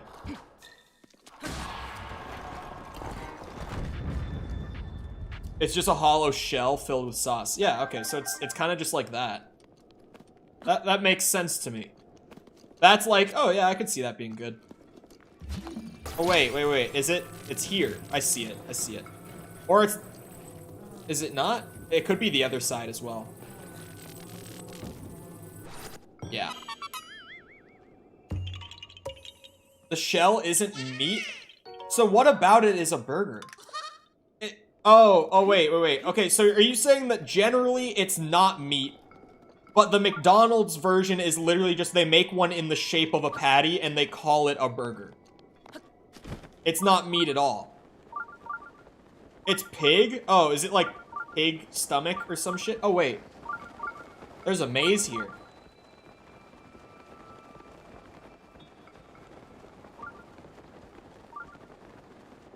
Something like that? Yeah, I could see that. That makes sense. Alright, maze number 2. Time to get more attack boosting armor. And an orb. Wait, how many orbs do I have right now? I think 3. Yes. I'm gonna get attack up armor and a heart. Let's go.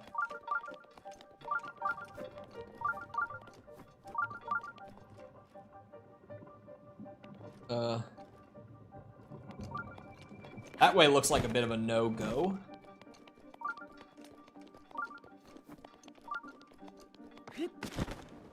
Juicy Lucy's are alright. I would generally just rather have a burger though. That's kind of that's always how it's been for me. It's like, yeah, I could have like the patty hollowed out and filled with cheese. But could we also just put the cheese on the burger normally? Like, that's fine. I don't need it. I don't need it to be in the burger patty. I could just have the cheese on it like normal. Much more filling, no patty. I see. But we'll see you around, G-Docs. Have a good rest of your day. It's a completely new shield.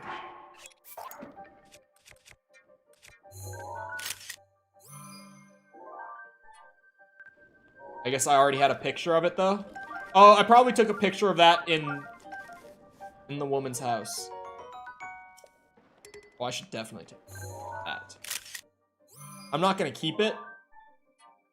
Cheese in patty and on patty. Actually, some places do it like that.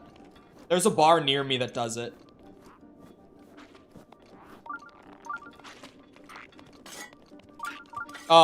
Speaking of that bar, actually, one time, this was like the most recently I had one. Because their whole thing is that, like, they do normal burgers, but, like, very selectively. Like, they only have a couple, like, different options for one on the menu. They pretty much exclusively do, like, Lucy's. That's their thing. It's kind of their gimmick there. But, a dish consisting of a round patty of beef, or sometimes another savory ingredient that is fried or grilled. Yeah, that seems about right. But, they had, like, a Texas, like, smokehouse barbecue sort of Lucy one day. As, like, a timed special. And I was like, you know what? That sounds pretty good, actually. I'll try that. And it was alright. But again, like, the cheese inside the patty is kind of weird to me. I would have enjoyed the burger more if they just put the cheese on normally, honestly. Because what also happens with a Juicy Lucy is that they put the stuff in, like they stuff the patty, and then they grill it. So when they do that with cheese, which is pretty much always what they do, like there's almost always cheese inside of a Lucy, they will, they'll fill it up, throw it on the grill, and the cheese melts so much to the point where it becomes like a liquid, and then they serve it to you fresh. Like, if it comes out warm, as soon as you get more, like, once you get more than a bite into the patty and you actually get to the cheese part, it is like scalding, burn your entire mouth hot. It's just like, I don't want to burn my mouth. Why would you do this to me?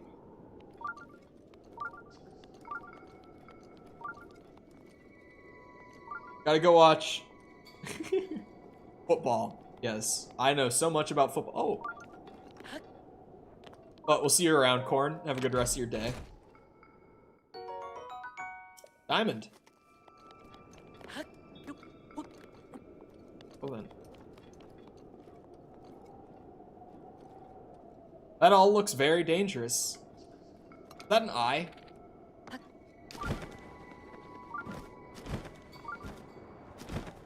That an eye? Yes, it is. Hello.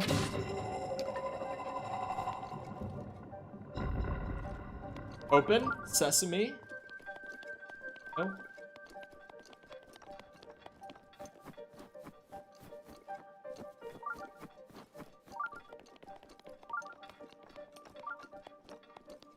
Football is pretty boring, honestly. I've tried to watch the World Cup before. I really can't watch football.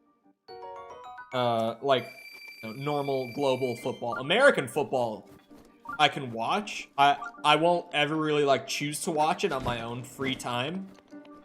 But, like, if I get invited to watch it, then I'll go watch it.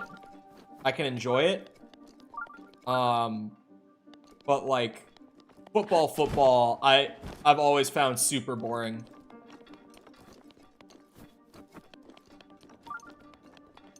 Soccer football.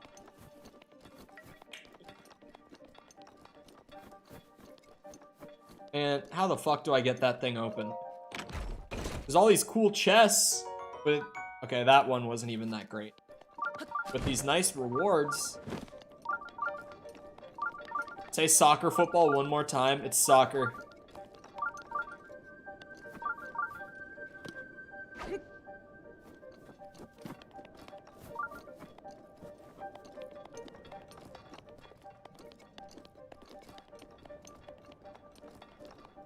I don't know. I don't know how to actually open that gate. It's probably all the way in the back, actually. It's gotta be all the way back here, looking at the map. Why do they allow you to use your mini-map during the maze? Doesn't that kind of ruin the point?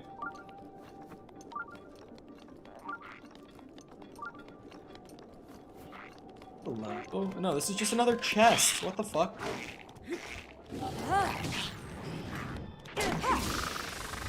That's right. I have lightning powers.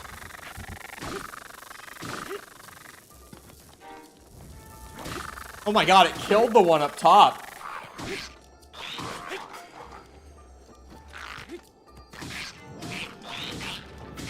I'm spinning. Spin to win returns. Oh, I forgot to cancel it. Whoops. Oh, ruby? And a diamond? Holy shit. That's actually crazy drops from just a Lizalfo. I mean, I'll take it.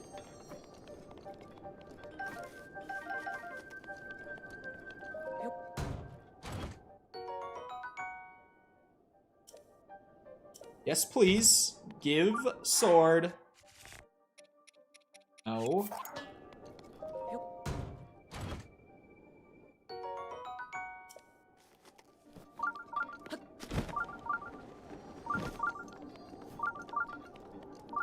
Refuse to take people seriously when they say soccer's boring, while football is a 3-hour game with an hour of actual play time. I mean, yeah. Again, I don't consistently watch football. I don't necessarily find it thrilling, but American football is like the most watchable sport for me. Because even though there are so many breaks and so many ads, it's unbelievable. Like, the rules are great. It's a very balanced game. There's a lot of checks and stuff in it. Such a nothing sport when rugby exists. Rugby is weird. Like, there are areas in the world where rugby's like a huge sport, right? Because, like, I don't even know of any countries off the top of my head where, like, rugby is super huge. But I'm sure that someone will be like, no, it's really big here and here. Like, I just don't know of any places where, like, rugby is, like, a widely watched sport or anything. I don't get this maze. I have no idea how to open this up. I've gotten the chests on all 3 sides. Probably not even faster to climb. Oh yeah, it is. Now that I'm looking at the map layout, it does. Never mind. Yep, we climb. Wait, England? Rugby is big in England and Australia? Really? I didn't know it was that big in, like, countries that I feel like I would have heard that it was popular in. Like, England and Australia, I feel like I would have known.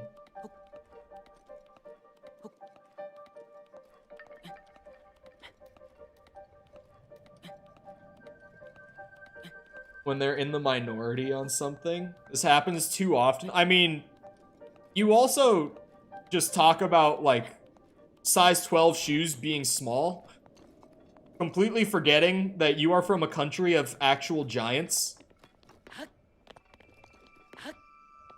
Like, every country and culture has moments like that. America just gets the worst of it, because, like, we're a target. It is what it is.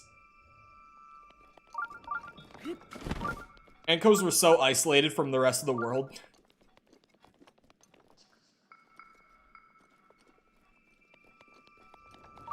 Where the fuck am I meant to go? Because you're weird? See?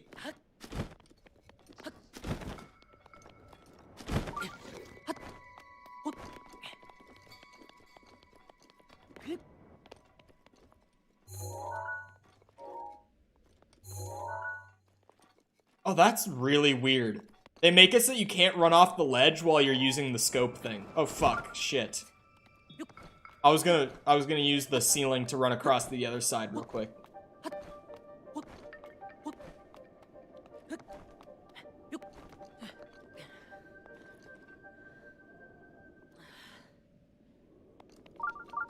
At least when it's football, you probably got your world rocked by a 300-pound linebacker. That is part of why it's fun. It's like why hockey is fun to watch. It's not because the actual sport is interesting, it's because everyone wants to beat the shit out of each other the whole time.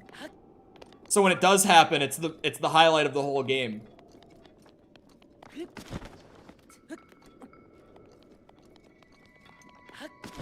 Will you challenge Jake Paul for a boxing match? No. I trained in combat sports when I was younger. But like, I never see anyone talk about this, but Jake Paul's actually a very talented fighter. Like, everyone just dogs on him because, like, it's Jake Paul. Like, Omega Lol.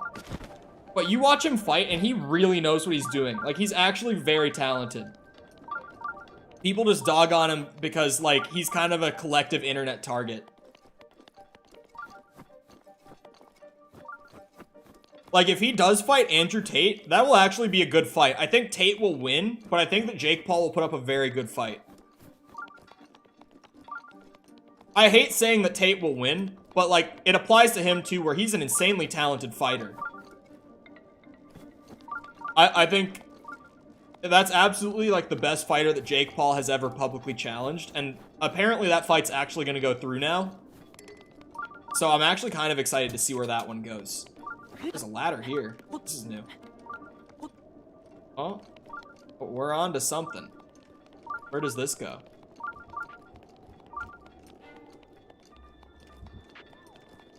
If we actually cared about soccer, we would easily be the world champions. I mean,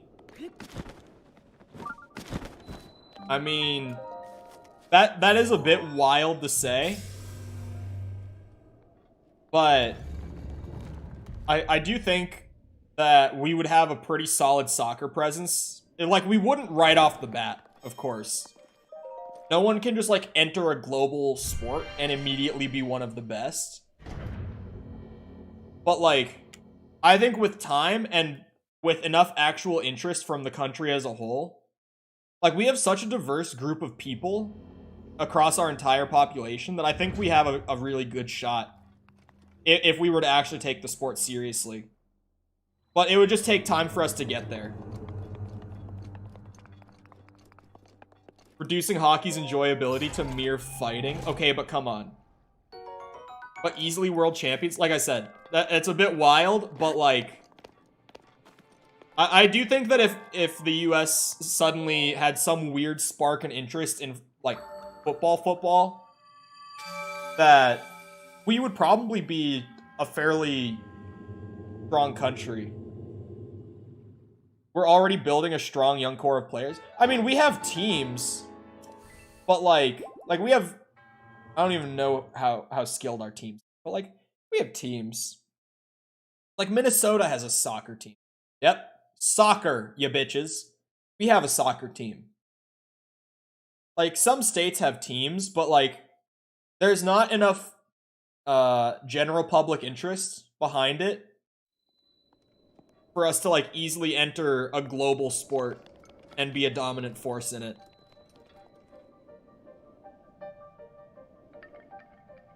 Top 25 to 15 national team in soccer? Wait, actually? What is this based on? Like, Olympic teams? Do we have an Olympic soccer team? Football. Right?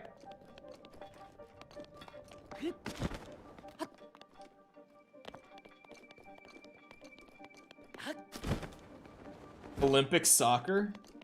Olympic football. You all know what I mean. We have an Olympic team that competes. Pretty sure. I don't watch Summer Olympics. I think that's the boring one. The winter one is the good one.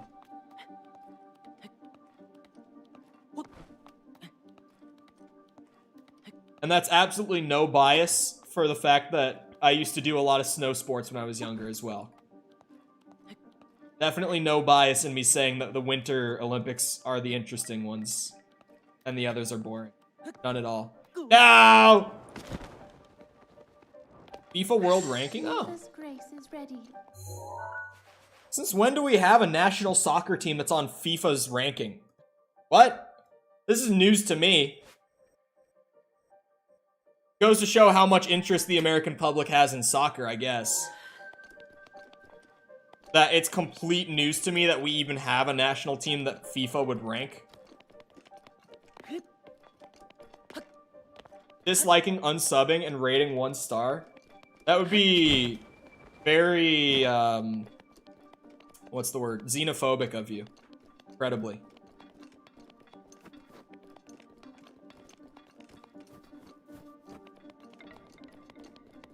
Very.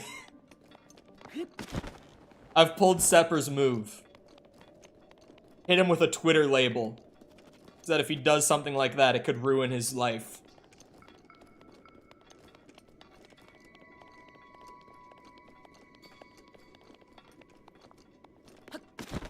Now averaging... Is that true? I don't know anyone who... Okay, I also live in Minnesota.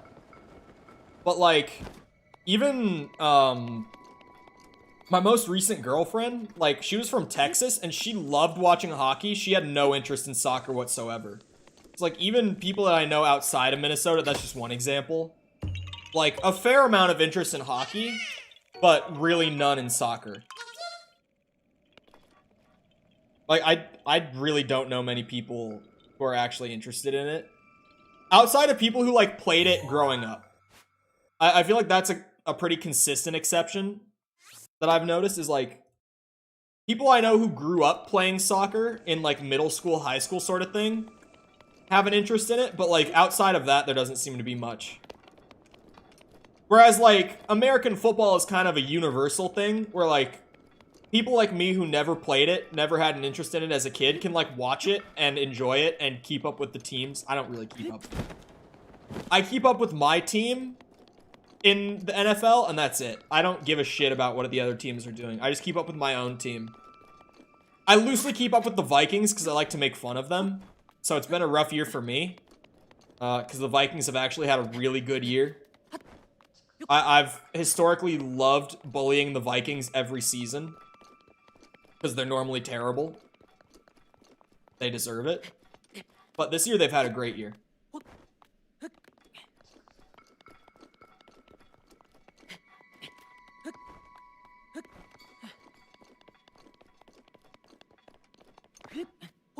Whoop, whoop.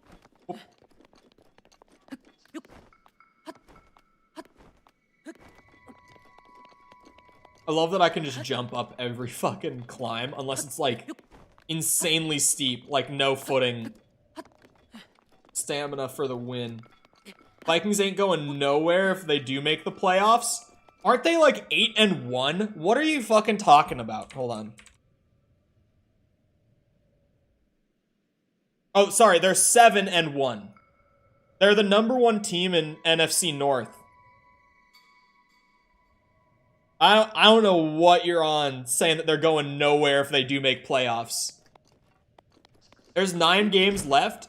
They literally... Hold on. Is there any team in the NFL right now that has a better record than the Vikings this season? Let me look. If we look at the top teams from each division... Oh, the Eagles are 8-0. I did not know that. Holy shit. Okay, so the Vikings have the second best record out of the entire NFL right now. And you're out here saying, oh man, even if they do go to the playoffs, they're not gonna do shit. They're not going anywhere. As much as I like to dog on the Vikings, there's always something to be said for the numbers don't lie. The data is there. They haven't played anyone good? That's not true, is it? I'm pretty sure they've played good teams. Well, let me look at their games.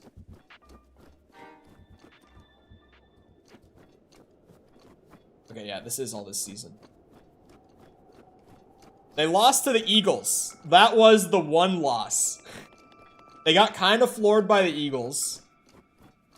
Man, how'd they even let the Bears get that close? What the fuck? Are the Bears any good this year? Because what? What is that? How did they even let that happen? Urbosa's fury is ready. They should play against me. I'd body them easy. Like, if I'm being honest, I'm a Bucks fan of many years. Became even more of a Bucks fan when Brady got signed. But, like, if they play the Bucks, are they going to play the Bucks in preseason? Hold on. They're not. I will say, if they played the Bucks would lose. The Vikings would beat them. As much as the Bucks are my team, Like, yeah, the Bucks are losing that. Because Brady is currently losing half of his entire life earnings and such. You really can't put it on him. You can't fault him on it. But, like, oh boy. They have their mojo back with last week's wins. Again, Tom Brady is literally... He's in the process of getting reamed out for half of his life's earnings. So, I don't know if Brady's got his mojo back. And Brady's kind of the backbone of the team right now. Did I hear it was ending early? No, it's ending at a normal time. Probably. Unless, like, I really get fired up about editing. Ooh! Big video yesterday was at 7.5 minutes. Outside of, like, playing 3 games of Halo Infinite to check out the update last night.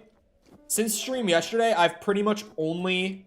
Outside of those games of Infinite and, like, cooking dinner last night, I've pretty much only been editing, full honesty.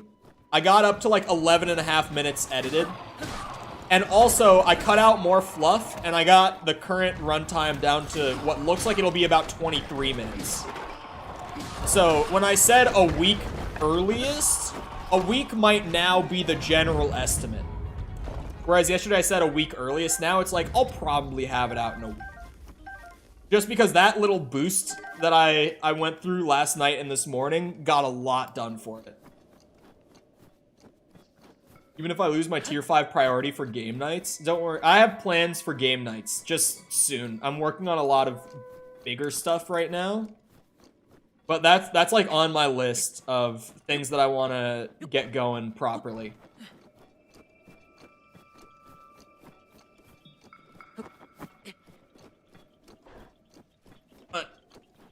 There we go.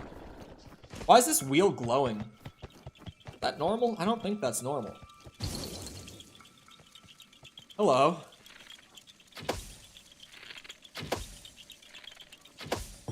I like the easier ones. That was a good one. Can I have tier 5 priority? No. No. I need to pick a different mod to give it to for free now. You've done this to yourself. You just earned another mod of free tier 5 priority. I need to choose which one. But definitely one. Or maybe... Oh, I know which one. I definitely know which mod is getting the free tier 3 priority. Or tier 5, sorry.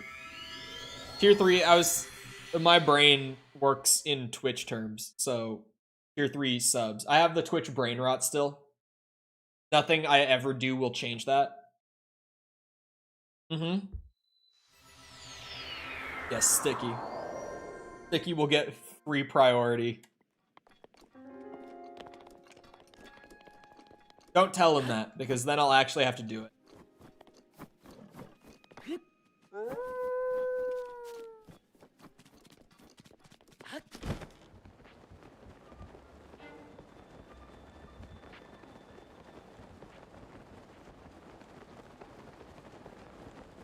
Attendance. Attendance at Atlanta United is 47K per game season. Really? Here? Like Georgia, Atlanta? This is news to me.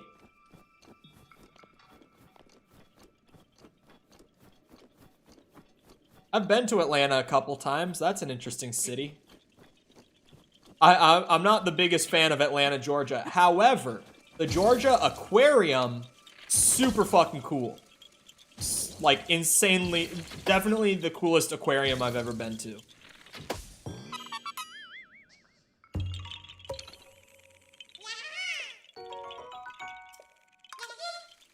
We're one off. One off the funny number. Wait, do I have 4 orbs?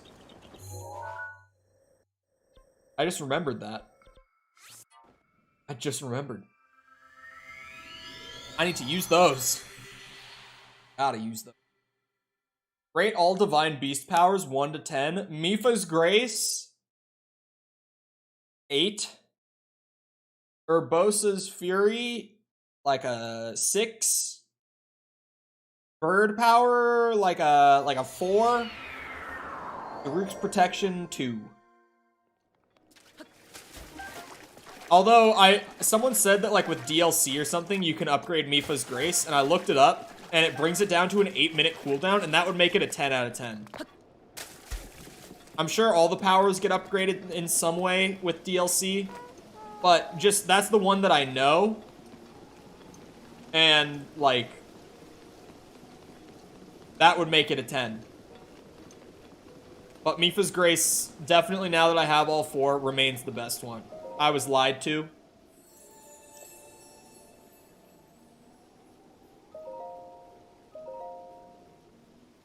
I was absolutely lied to when I was told that that wasn't the most overpowered one.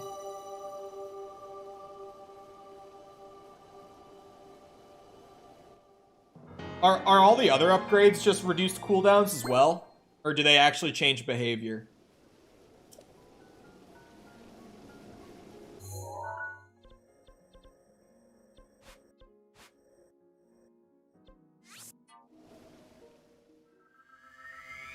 Oh no, my brother in Christ, you have them. Can we have a Minions Rush competition for Discord game night? Can we ban him for that one? Sepper, do you think that one's bannable?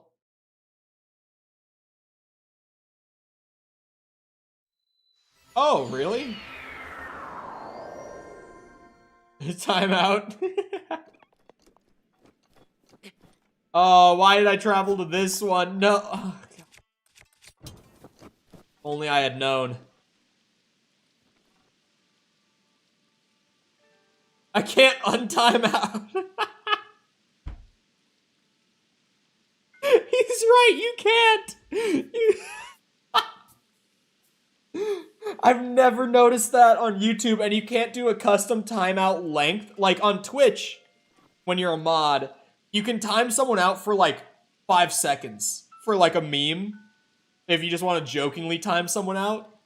But on YouTube, you're locked into their default like 5-minute timeout. That's just the one option you're presented on YouTube. And they don't have any way to remove a timeout, I guess, which I've never noticed until just now. Oh my. Minnesota had an average attendance of 19,000 this season. That would surprise me. But also, like, I don't know. I've seen the local news talk about them, but I've always kind of figured it was just because they kind of had to. You know what I mean? Because, like, there are days where not much else is happening, and, like, it's a local sports team, so you try to rally behind them, sort of thing. Because nowadays, like, all that's going on in Minneapolis on, like, the local news ever is just, like, shit about our crime here. Because our crime has gotten really bad in Minneapolis since the summer of 2020. For reasons I will not get into, but that some people might know what I'm talking about. But, like, Minneapolis crime has jumped, like, 300% since then. Like, an absurd jump in crime in the city. Mostly, like, carjackings and stuff.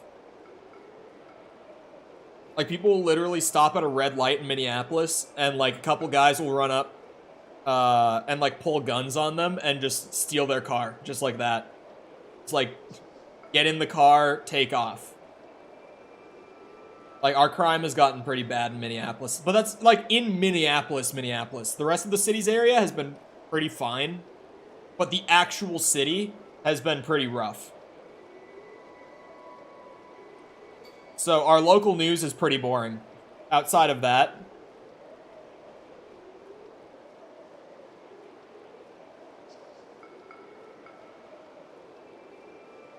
I can't believe that the timeout on Perdos can't be reversed.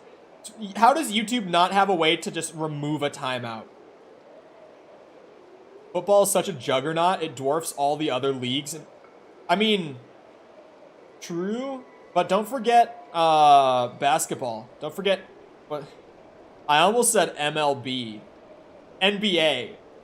I was like, yeah, Major League Basketball. No. NBA. Don't leave them out. They're pretty close. Like definitely football and basketball are the big ones in the US. And then like baseball and soccer are there, but definitely nowhere near as followed. Oh, is this? Yeah, that's the funny number. Only get the really big numbers during the playoffs. That's true. Like NFL is the one league that people watch just for the sake of watching, even if playoffs aren't going. I wasn't even looking at it like that, but that's definitely a true statement. Like people just watch the NFL because they want to watch it. Not even because like there's really any importance or stakes to the game. I feel like... Hear me out, chat. Hear me out. Yeah, right?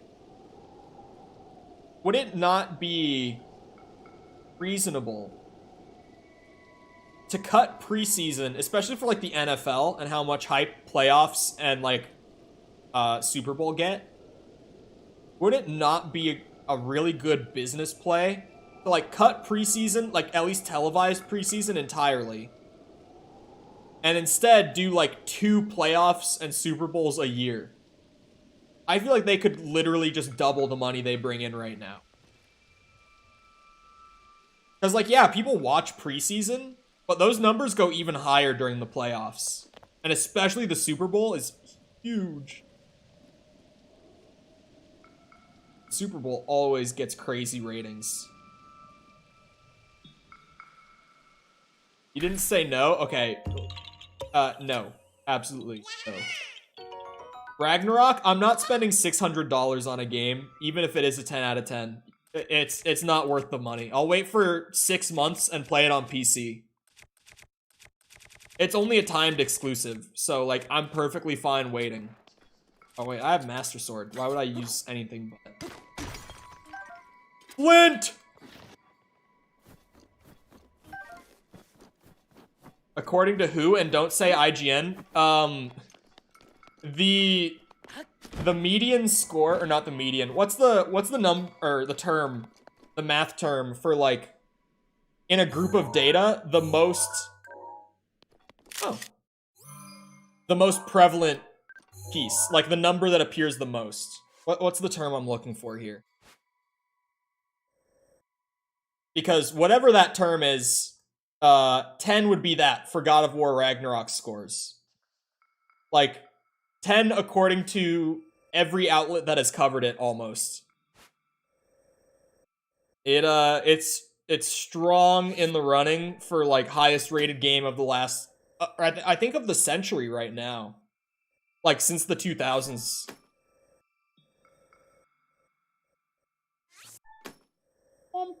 Just marking a handful here. Football's very injury heavy. Oh, that's true. That's true.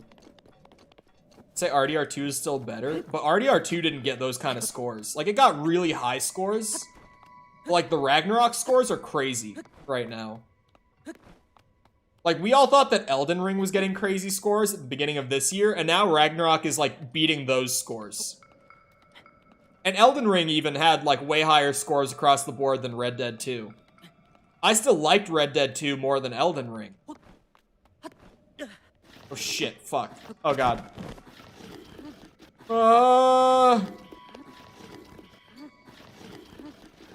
No. I shouldn't have jumped up. Because scores don't mean anything? I mean, that's not true. I don't put much personal weight on, like, outlet scores. But I've said before, like, especially with movies and stuff where I'm not as involved in the genre, outlet scores are a very good, like, general measure of quality. Because, like, even...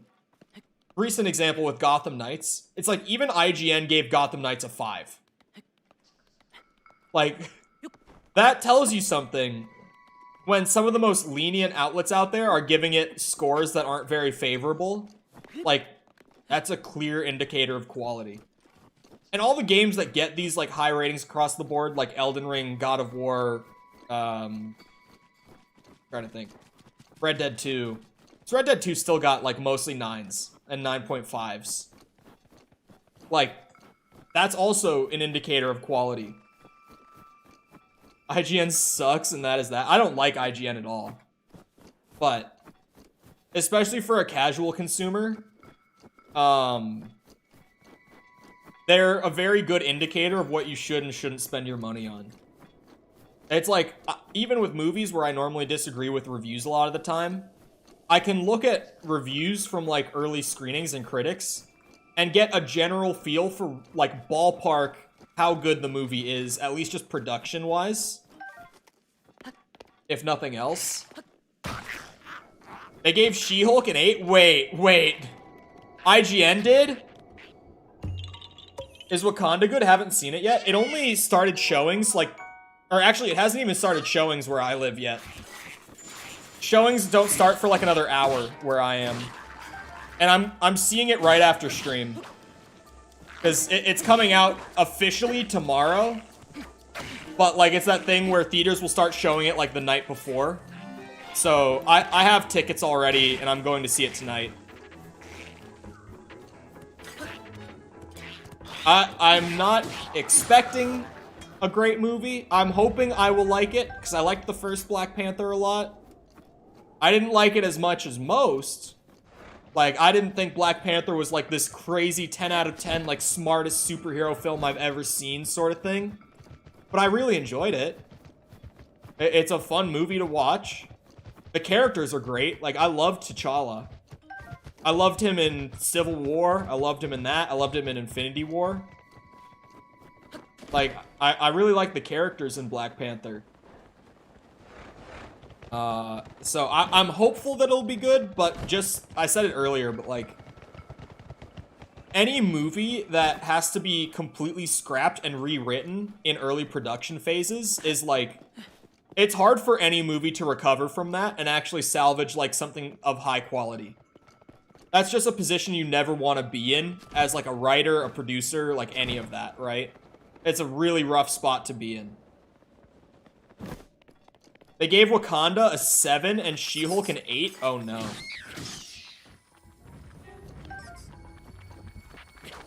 He's too straightforward and predictable. What, do you hate Captain America? Sometimes that's what you want. Sometimes the pillar of virtue character is exactly what you need. I think he worked great in that movie. I think there's a good amount of nuance to T'Challa that doesn't really get looked at often. Oh, they just explode if you hold them? Oh boy. Oh boy, okay, that's new. Where's the seed down here? I don't... Are these all... I kind of thought it was going to be like the rock thing, but no, they all come to life.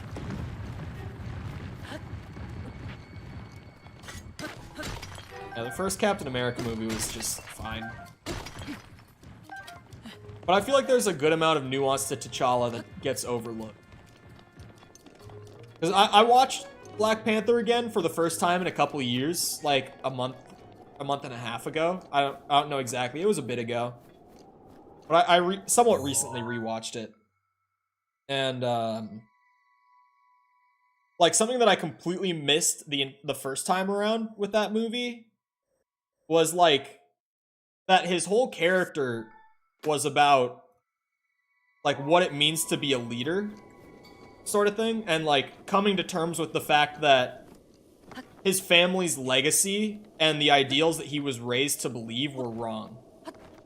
And I completely missed that whole general plotline and theme the first time I watched Black Panther. I still really liked the movie, but somehow I entirely missed that. And that was like the point of the movie. The first time all I really got out of it was like, villain cool, CGI scenes looked good, good popcorn movie, fun.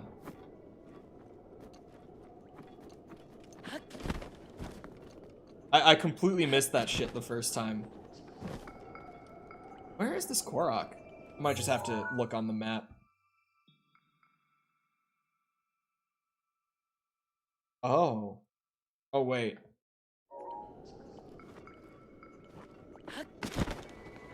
There's a Korok balloon. Oh, there it is. Oh, yeah, that one's hard to see. That one's very hard to see.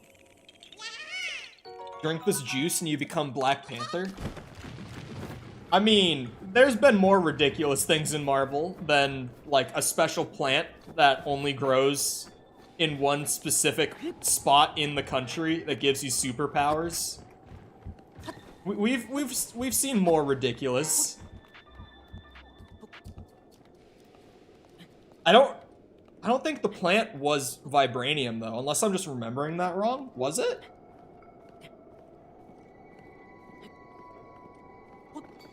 And also I could be wrong, but it's probably not a movie specific thing either. That's probably comic stuff. But again, I don't read the comics, so I'm normally out of the know on that. I just assume that most things at least have a foundational, like, base in the comics. Oh god. Oh, for fuck. Where are you going? Where's my good bow? Shoot this bitch.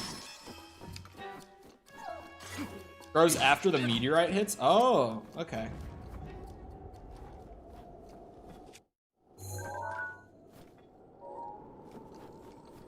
Yeah, I think Black Panther was pretty smart.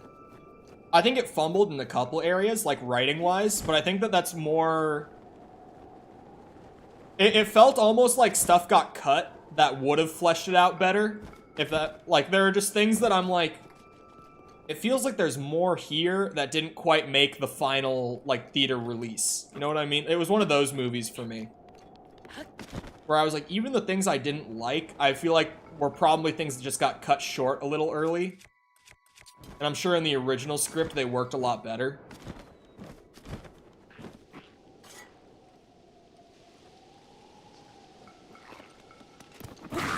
Ice parts were great. I also, Black Panther is like my favorite soundtrack in any superhero movie. That soundtrack is so good. I have tracks from Black Panther saved on my Spotify. Just because that soundtrack was awesome. I can't remember who did the soundtrack for it. Let me look real quick. While I'm sitting here waiting for ice to melt.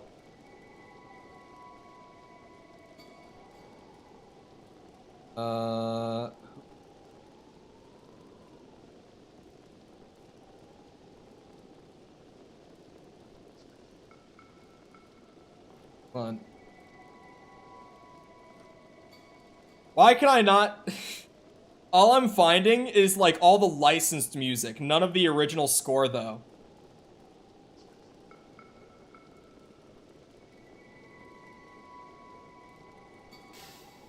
Ah, it was Ludwig Göransson. He did such a fucking good job. Like the music in that movie is awesome. Is he back for the new one? I fucking hope so.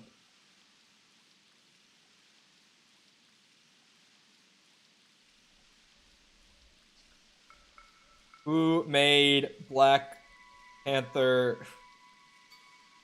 Wakanda Forever? This is a lot to type on my phone. I'm not good at this. Soundtrack. Please be... Oh, he is back. They brought him back. You had an audience that simultaneously idealized Wakanda and simped for Killmonger. That's what I thought was so interesting back when it came out. Like, 100% was that so many people who were, like, loving the movie and citing that they, like, really loved the political take in it completely, like, were praising both Wakanda and Killmonger. And it's like, you're simultaneously getting some of the point, but then also idealizing the villain ideals in the movie. Like, I hear people often, like, who do get it, But then they also say that they love that, like, Killmonger was also right. And I'm like, you can't completely agree with both sides in this movie. Unless you, like, missed some parts. But I think that that's just, like, a confirmation bias thing for a lot of it. It's sort of like one of those things where... I mean, this tends to happen in any, like, piece of media where you start injecting politics into them. Is, like, even if it's not entirely what was meant by whoever wrote or created it, you'll kind of pick the parts that you agree with, and then just agree with it. You know what I mean? Like, I don't know how to word it properly.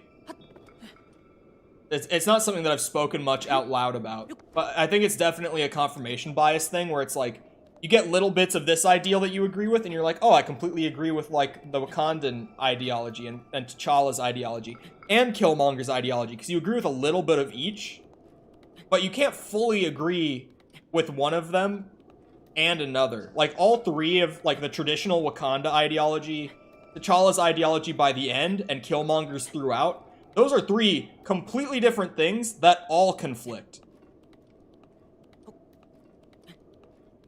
People felt like they had to like everything about it. I mean, that could definitely be the case too. But I think a lot of it is just like people going into it wanting one thing, and then when they see a character that displays a little bit of that, they're like, oh, I loved this character and what they stood for. And it's like, every character in that movie stood for some good and some bad, with the one exception of, like, by the end of the movie, T'Challa was, like, fully good. Like, nothing bad or problematic about his ideology. He's the only exception where, like, he only had, like, strong traditional ideals and no downsides. But he only got there by the end. Throughout the movie, he was very, like, up and down and changing throughout it, which I think is one of the parts of the movie that, like, I wish more time got spent on exploring where he's at throughout it. Because, again, my first time through, I completely missed how interesting the arc of his approach to leadership and, like, foreign policy changed throughout the movie. I missed all of that the first time I watched it, because I was so focused on everything else. There's a lot going on in that movie. Why am I short? Why can I not? Oh, for fuck. There we go. I can't jump to it. I was like, if I can't, I'm screwed. There we go. But no, I don't think that's problematic. I think you boys better buy large popcorn. I ate super clean this morning for breakfast. Like, more than usual, so that I could go and get popcorn. My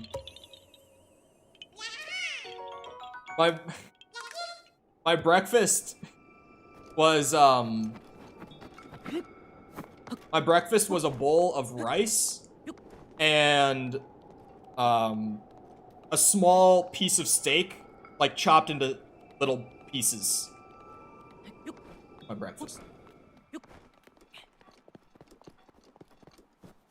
Also simped for Killmonger's idealization. I wouldn't even say it was like his idealization of everything black. I don't think that's the point. I think his point was like he had been put down throughout his life, and he wanted to. I'm trying to think through it. I'm remembering and formulating the way I'm trying to word it, because I want it to sound right when I say it. He had been hurt throughout his upbringing for various reasons. Parts of it that were systematic and parts that weren't. But he thought that all of his problems growing up were systematic. And so he went to the country that had essentially left him behind because the one man in power who had the opportunity to take him with him and give him that better life didn't. And essentially caused that pain. So he went there knowing that they had the resources, and he wanted to take it forcefully and distribute it in a way that he felt was right, but would be just as much at the detriment of his own people, like, birth-wise. His character was very interesting. Like, his character was so interesting. It was... That movie was smart. I feel like there's a lot that got cut out of it that I wish wasn't. Like, if we could get, like, an extended cut, like a full director's cut of that movie, I feel like there would be a lot. Jesus.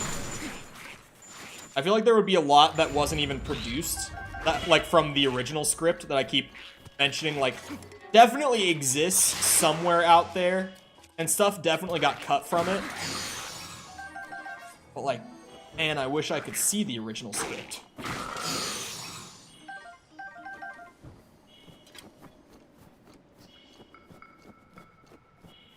Try to use them on an actual battlefield and see what happens. What, war rhinos? I thought the war rhinos were pretty cool. Oh, I thought that was a Lionel for a second. The way that I, like, the angle I caught him at, I was just like, oh, what the hell? Alright, we're melting for Korok again. Oh, for fuck's sake.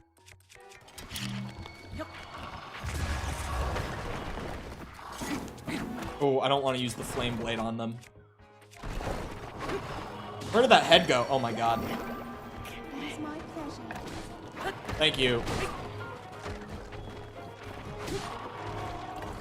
I thought the war rhinos were sick. Why won't the military use them? Hey, something doesn't have to be practical in a superhero movie to be cool.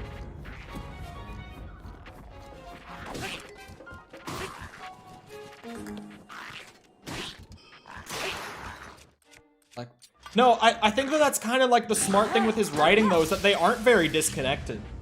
Like, they're loosely, like, separate. Like, I get what you're saying, but I think, like, when you kind of, like, microscope it, they're very much connected.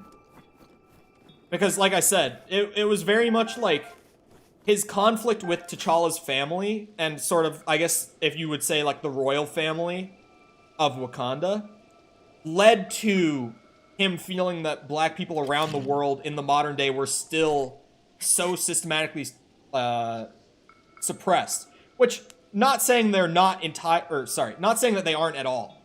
Because, like, there are some things where, like, there are still problems. There are some things where we've solved problems. But he got very much caught up in, like, the ideal of, like, nothing has changed in the last 200 years. Like, things are still very much the way they shouldn't be. And I think that a lot of that stems from his conflict with T'Challa's family. His vengeance for them.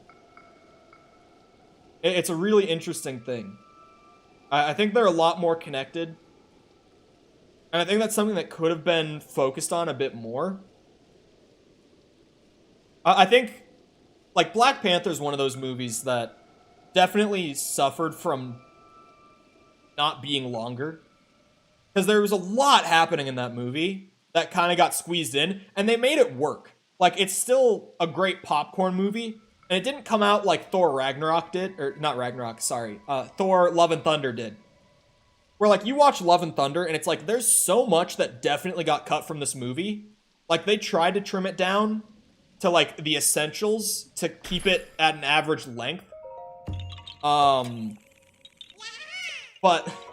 it just didn't work, because so much of what would have made that movie make sense and be fun to watch ended up getting cut. At least for me, I did not enjoy Love and Thunder, and I really, really felt when I left the theater that, like, I had watched, like, a Cliff Note version of whatever the original would have actually been. Because that movie jumped all over the fucking place. There was no cohesion in that script. It was just bouncing wherever the fuck it was. Love and Thunder was a crazy mess of a movie. I think Multiverse of Madness was worse. Absolutely not. I think Multiverse of Madness wasn't great. Like, I thought that one was just okay. But Love and Thunder was, like, actively bad. I would say Love and Thunder is one of the low points of Phase 4 so far, film-wise. Because I haven't seen a lot of the, what's it called? I haven't seen a lot of the shows from Phase 4. Because I stopped watching about halfway through Hawkeye. And other than that, I have watched the first 3 episodes of She-Hulk. Only the first 3 because I didn't like it. But I did at least give it a shot. I really, admittedly, only started watching She-Hulk because there was so much, like, division around it that I had to, like, just go and form my own opinion on it, sort of thing. So I went and watched it for, like, 3 hours. And, yeah, I definitely didn't like it. I think that show's a fucking disaster and a half. But his father being killed because he was just trying to help people outside of Wakanda and risking learning of Wakanda's true nature. Yeah. Wait, risking people. Sorry, I misread a word. I said that, and then like, as I was processing, I was like, wait a second. What? Risking people knowing. Yeah, it's one of those things where it's like both sides had some right to them, right? That's kind of, I think, why that movie's conflict, like central conflict, worked so well. Was neither ideology was like completely wrong, but both of them had part of the issue right, and it just got pulled to such an extreme that it didn't end up being the right thing either side. But then by the end of the movie, T'Challa, like, comes to that middle ground where he's like, we can stay self-sustaining and help people and defend ourselves if need be. Like, we don't have to completely isolate or open ourselves up to complete attack from all sides. Like, we can handle ourselves if things go poorly, but we are in a position where we should offer some help. I really liked... I liked the best superhero movies are completely based on ideology, right? I think that Superman. Iron Man 2 drops the ball in so many ways. But Iron Man 2 is like a great example of this movie could have been really, really good, but wasn't, because it wasn't handled properly in the writing phase. And I entirely say that it wasn't handled right in the writing phase. I know that people like to put it on producers and, because, like, Jon Favreau normally does a great job. And I agree. I love Jon Favreau as a director and as a writer. But that movie had the ball dropped during the writing phase. Because, like, the core theme of that movie was legacy. Like, what we leave behind as a result of our work. And the villain was supposed to be, like, the negative side of the Stark legacy. But, God, it just wasn't pulled off in a smart way. Like, the core of it was so good. It could have been one of the better Marvel movies. But they just fumbled that movie really hard when they wrote it. The best superhero movies are completely about ideology. I think a lot of people generally think that superhero movies are just, like, who is stronger sort of thing. But, like, not at all. Like, any hero story is about the hero and the villain, not about the actual central plot, right? Like, when you look at Iron Man 1, which is a great superhero movie, a really good one, the conflict isn't, evil man wants to build a suit because he's evil. The conflict is, like, Tony reaches a point in his life where he realizes that even though he's making a shit ton of money doing what he's doing, like, it's insanely profitable, it's not right to do it, but evil bald man, on the other hand, is only seeing the dollar signs. And he's like, hey, we make weapons, we make a lot of money, even though some people die, that's just the way it is. Like, we make money. It's an ideology thing, it's not a central plot thing. Like, the movie isn't inherently about the Iron Man suit. It's about the results of... oh boy. I'm not even wording it right. Give me a second to think. It's about, ethics and profiteering.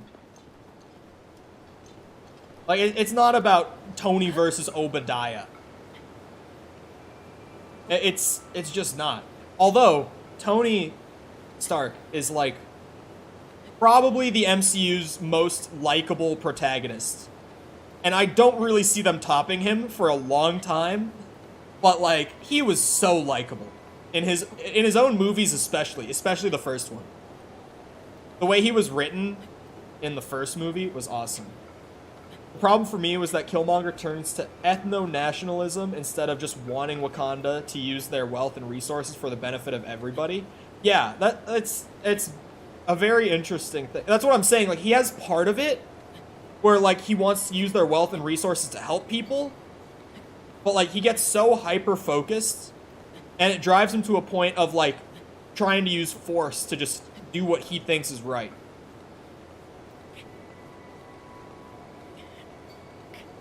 By making it focus on... Yeah, exactly. Like, he's got part of it, but it's twisted in a way, right? He was the Ironmonger. See, Smitty gets it. I should have said that out loud. I didn't. But, like, they literally named him Monger. As in, like, warmonger. As in, like, someone who stokes conflict for the sake of profit. Smitty gets it. It's not about Tony versus the bald man.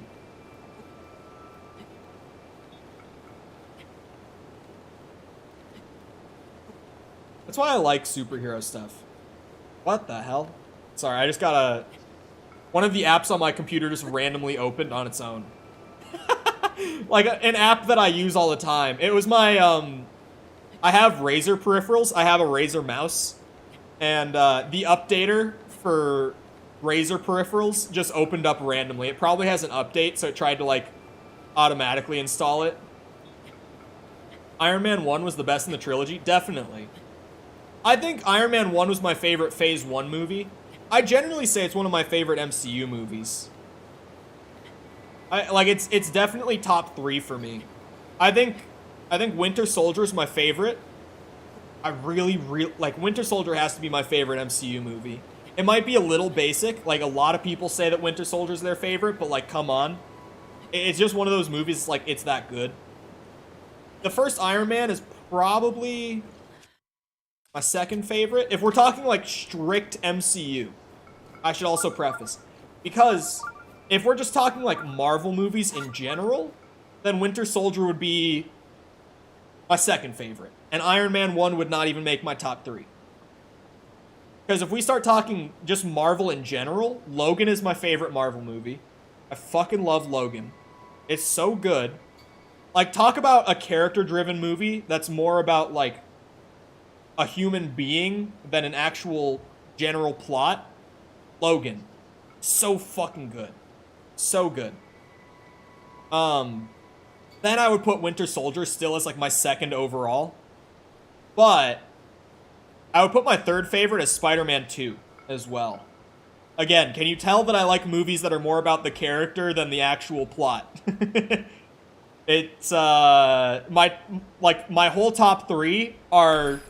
like, the most, or I guess even my top 4 are, like, the most character-driven movies Marvel has ever put out. With Tobey? Yes, with Tobey, man. Spider-Man 2 is so good. It's got a lot of that, like, Raimi cheesiness that people tend to criticize. But, like, I like his style. I think it's entertaining. But, like, the core of what that movie is about is so good. But hello, Sticky. How's it going? Spider-Man 3 was kinda whack. Spider-Man 3 was incredibly whack. Spider-Man 3 sucks ass. I'm interested to see, with the loss of T'Challa, Wakanda somewhat somewhat reverts to isolationism. I think that could be a really... I haven't seen the movie yet. It is possible to see today. I'm seeing it in 2 hours, okay? I haven't seen it yet. I have my tickets. I'm going to see it later tonight. So if this ends up being, like, a very core part of the movie, I'm not spoiling it. This was just me theorizing beforehand. But I actually said the same thing to a friend of mine recently, Skull Kid, where I was like, I wonder if, like, the main core of the movie is gonna be about, like, his sister, whether she becomes, like, queen or not. I don't know if that will be the case. I would assume so, because it's a monarchy. It's kind of standard monarchy. Like, sure, there's the whole combat challenge thing, but, like, out of respect, people probably wouldn't do it, sort of thing. So assuming that she becomes queen, I wonder if, like, a core part of that movie is going to be, like, trying to come to terms with the way that trying to replicate the way that he led the country, the nation, but struggling with it because she has her own ideals. Like, she might not think that opening up the country, but she seemed pretty open to it at the end of the first movie, now that I think about it. I totally forgot we're getting 2 more Avengers movies. This title is clickbait. You've played Breath of the Wild before. I've talked about this somewhat recently, even. Let me restate. The title, if you haven't noticed, with these sort of stream series that I do, the title is not for each stream in specific. I title the whole series, and then just number them off as we go. So the title isn't, like, inherently clickbait. The title of, like, the whole series of me playing through is so I haven't played Breath of the Wild before. Or what? I didn't word that right, but you know what I mean. Not this stream in specific. Because titling each stream individually before they happen, I don't know what's gonna happen in a game I haven't played before I play it. Like, I can't do that. So I just ended up doing a formula where I name entire series rather than, like, naming each individual part of the series. But, I've said for a while that, and I still stand by this going into seeing Black Panther in a couple hours. I think this movie, for me personally, is going to be my dipstick check of, like, do I have hope in Phase 4 still? Like, I don't want to be that guy, but, like, for me, a lot of movies that I looked forward to, like the new Thor, bad. A lot of the movies that I looked forward to, like Spider-Man No Way Home, were just okay. Like, if Black Panther flops for me at this point, that's like, you had so many chances. You had Spider-Man, you had, I will say I liked Shang-Chi a lot still, but you had Thor, you had Doctor Strange, you had Black Panther. Like, you had so many chances to bring me back, and you failed every single one. If that ends up being the case, then, like, I'm gonna be so pessimistic about the rest of the phase. You have no idea. Like, if I don't like this movie, I'm just gonna be a bitch for, like, the entire rest of Phase 4. I really will be. And I feel like it will almost be, like, reasonable. Like, it will be understandable. Maybe not reasonable, but understandable. Because, again, like, I've given so many chances. Like, I've watched all... I wanted Black Widow to be good, because I think Black Widow is great, but just underused. Like, I went into that movie, and I was like, I really think that this has a chance to be a good movie. And then it was like, it's not terrible, but it's not, like, the most interesting movie either. I was kind of checked out for a lot of it, in all honesty, the first time I watched it. And then it's, what came after? So, let me pull up the list. Marvel. Let me just make sure that I'm, like, going through in order here. Recounting this all properly. Yeah, Black Widow was the first one. And then I went into Shang-Chi, knew nothing about the character. I liked it. I'm genuinely looking forward to seeing him in, like, Avengers movies. I'm looking forward to seeing his next movie, because, like, surely they're going to do more with him. That movie, I think, reception-wise, is still, like, the most well-received. Or no, I guess No Way Home. But that would be right behind it, of Phase 4. I went into Eternals with an open mind. I didn't like it. I thought it was so boring. I don't remember any of the characters' names, genuinely. I don't know. I just was kind of baffled by that one. I was like, what the fuck did I just watch? No Way Home, I loved. Like, the night I watched it, I got back and I was like, that movie was amazing. And then the more that I thought about it over, like, the next couple weeks after I saw it, I was like, was it that amazing? Or have I been played for a fool? Did they nostalgia bait me and it worked? And the more that I thought about it, I'm like, yeah, the actual plot of that movie was pretty weak. I got played for a fool off of nostalgia. It's a great popcorn movie, but you start, like, actually breaking it down. The ending was great to No Way Home. I'll give it that. The ending of that movie was so good. Like, that's kind of like my brand of Spider-Man. Again, Spider-Man 2, one of my favorite movies ever in general. One of my favorite superhero movies ever. Spider-Man 2, that's like my kind of Spider-Man. Is like the kind where like he tries his absolute best the whole way through, and he still ends up losing. Like, he still ends up having to give up something in the end. Because, like, even when he gives it his all, he's still gonna have to suffer from the negatives of, like, being a superhero and needing to sacrifice things in his own personal life to protect other people. Like, to me, that's how you write a Spider-Man story. That's always what he's been. Maybe because I grew up with Tobey. But I think that's also something that, like, Spider-Man PS4 got right. Like, they wrote that character so well. Because, like, throughout the whole movie, he's thriving as Spider-Man, but as Peter Parker, or sorry, did I say movie? Throughout the whole game in Spider-Man, like, PS4, he's thriving as Spider-Man, but, like, Peter Parker is, like, practically falling apart throughout that whole game. Like, he gets evicted from his apartment. He does get reunited with his ex-girlfriend, but, like, Aunt May, spoilers for anyone who hasn't played Spider-Man 2018, if you're watching VOD, skip, like, 20 seconds. If you're watching live, mute me for, like, the next 10 seconds, starting right now. 3, 2, 1, spoiler incoming. Aunt May dies at the end of it. He loses her. Like, Peter Parker's not doing so hot in Spider-Man PS4. Like, he goes through a lot in that game. Even though, as Spider-Man, he's, like, winning. The whole plotline with Doc Ock being, like, the main ultimate villain of the game. Like, realizing that his #1 idol for the last few years, especially, like, professionally, and even just as a person, was, like, one of the most horrible people the whole time. Like, that game was really well written. They knew how to write Spider-Man going into that.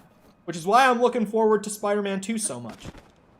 Because, like, as much as the game is just fun, it's like they also just get it. Like, they understand that character so well. They really do. I can't wait for Insomniac's next Spider-Man game, actually. Miles Morales on PC in, like, a week as well. It's next Friday. Reminder for anyone who hasn't been here when I've been saying it.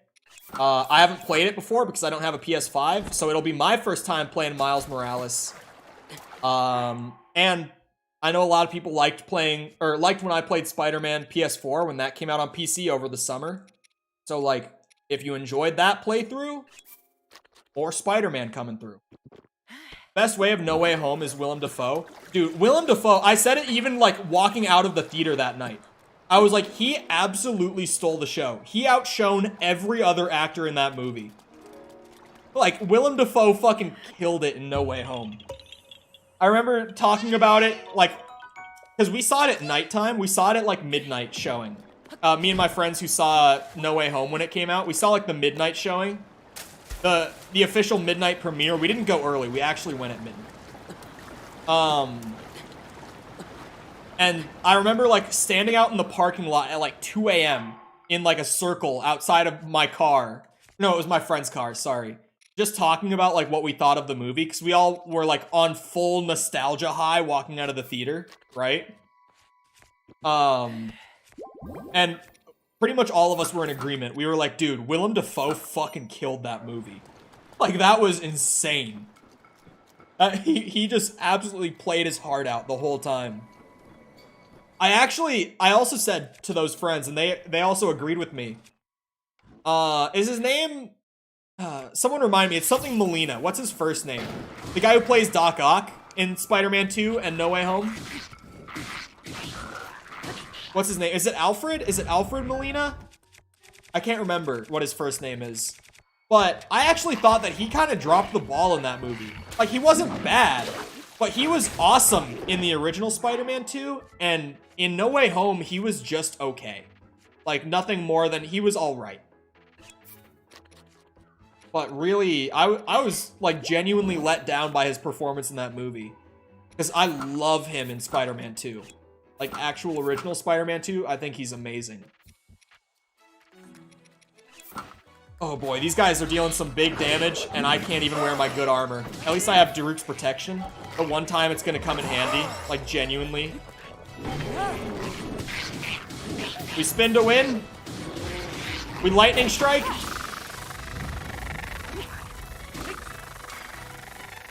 Was it Alfred? I think it was Alfred Molina. I think that's his first name. I actually don't know, because that's like pretty much the only movie I've seen. Like, those are the only two movies I've really seen him in. Like, I don't think I've seen him in anything else, in all honesty. Oh, sorry, I missed earlier. I read it, but I didn't say it out loud. I did not see Black Adam. I'm probably just gonna wait for it to come out on, like, whatever streaming platform and watch it there. Like, even if I don't have it, I'll, like, I'll have a friend watch it with me on their account or something. Like, one of my friends will have it, whatever it is. I'll watch it for free. I really don't have very high expectations for Black Adam at all. I know I've said that already, but, like, I've heard from other people, some have said, yeah, it was actually good. Some have said, yeah, it's fine. I'm expecting it to be like, yeah, it's fine. But I'm definitely not expecting, like, oh man, this gets me back into the DCU right here. This is some good shit. Not expecting anything like that. That's for sure. I have mild interest in it. That's kind of the most accurate thing I could say about Black Adam for me, is like, I'm mildly interested. I'm somewhat interested, but not really.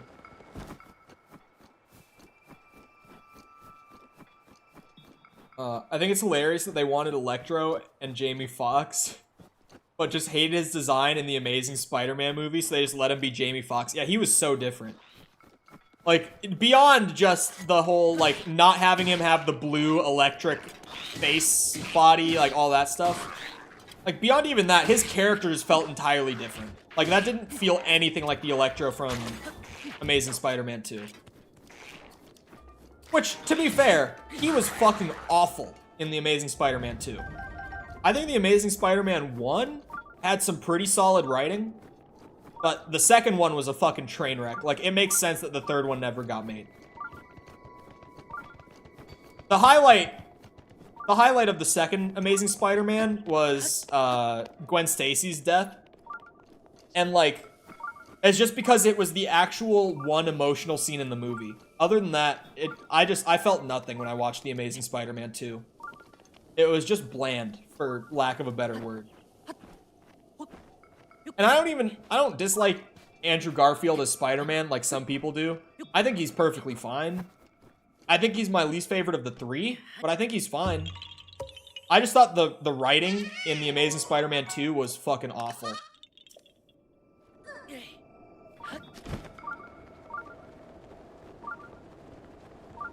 You know what? The Amazing Spider-Man 2 was plot-driven and not character-driven. Now that I'm looking back on it, I'm like, why did I hate it so much? I'm trying to sit here and think about it. Like, what did I not like about that movie? That's it. Now that I've talked so much about it today, I can immediately be like, that's why. Like, the movie wasn't about Peter Parker. It wasn't about Electro. It was about what Electro's, I guess... It was about trying to stop Electro from, like, wiping out New York, or whatever his plan was. I honestly can't even remember. That might be one I need to rewatch. I haven't seen that one in years. But, like, The Amazing Spider-Man 2 is the one Spider-Man movie outside of Far From Home that I hate. I said it's the one Spider-Man movie. I was going to say it's the one I hate, but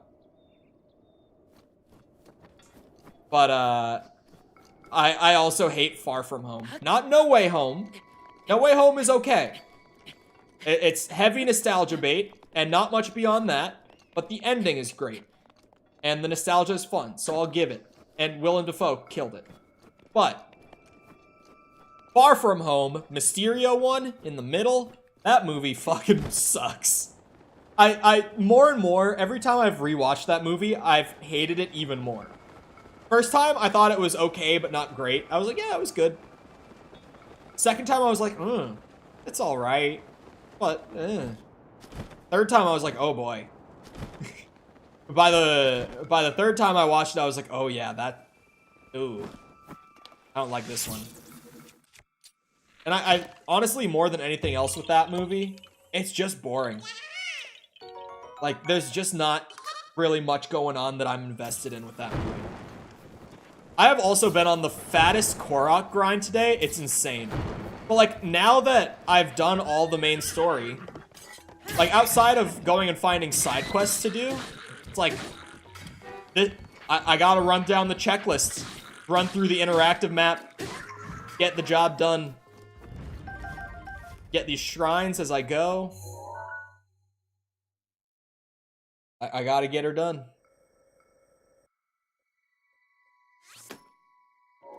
Went to see No Way Home with my date, and he didn't like the movie, even though he's a huge nerd and loves superheroes. I liked the movie, the first watch, but like, or sorry, No Way Home. Sorry, No Way Home. Boring in what way? I don't know. I don't, like, it's hard for me to really narrow down with Far From Home, outside of like, it's boring. And I think that's why it's gotten worse for me with each rewatch, too. Is like, because each time that I rewatch it and I know more about it going in, like, I think that it actively makes it worse for me. Non-extended was better. I liked No Way Home on the first watch. Second one, like, or sorry, I liked it first watch. After the fact, I was like, did they nostalgia bait me? Because I'm pretty sure they just nostalgia baited me. And got like a bunch of empty praise out of me. And then I watched it a second time and I was like, yeah, they nostalgia baited me. It's fine. It's okay. I wouldn't even say it's okay. It's good. It's not anything more than that, though. But Far From Home has been hard for me to pin down. I feel like, I don't know. I really don't. It doesn't interest me. I think there's so much weird stuff going on in that movie, especially like MJ, Zendaya MJ in that movie just doesn't feel right. Just really doesn't feel right. There's something about that dynamic, specifically in that movie, because I liked her in Homecoming and I liked her in No Way Home, but I didn't like her in Far From Home. And I don't think that's on Zendaya. I think it's a writing thing. In general, I don't know. I think that movie's just not written in a way that really pulled me in at all. I didn't know other Spider-Man were going to show up. I didn't look up any spoilers or even trailers. I didn't like look up spoilers. Going in to No Way Home for me was an experience. The best way I could put it is like, I don't know that other Spider-Men are going to show up, but I know that other Spider-Men are going to show up. Because, like, the trailers, historically, like, even if you didn't watch them then, I'm sure that you know by now. Like, they had a shot in the trailer that they should not have gotten. I don't know how it even got in there. It's crazy to me that it went public and no one noticed who worked on it. But they took a shot from the end where the three Spider-Men are jumping at all the villains, and they tried to cut out Garfield and Maguire from it and make it just Tom Holland jumping at all of them. But then, in the bottom part of the shot, Andrew Garfield kicks the lizard in the face, and they couldn't remove that animation from the CGI, because it's all pre-rendered out. So, so there was a shot in the trailer where, like, Lizard is jumping at Tom Holland, and then randomly, like, recoils and flies back. And that got everyone to be like, what the fuck was that? Especially with the info that Toby and Andrew Garfield were both on contract with Disney at the time, which had everyone suspicious already. Like, then that shot popped up and it was like, oh boy. Like, we have no official confirmation that they are in the movie, but they're in the movie. Oh, also, can I say about No Way Home?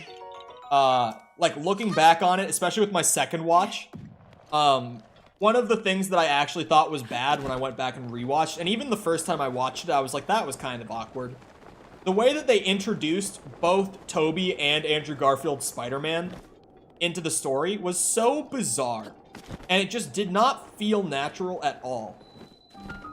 Like, I especially remember the Andrew Garfield one, because it's really weird how they introduced him.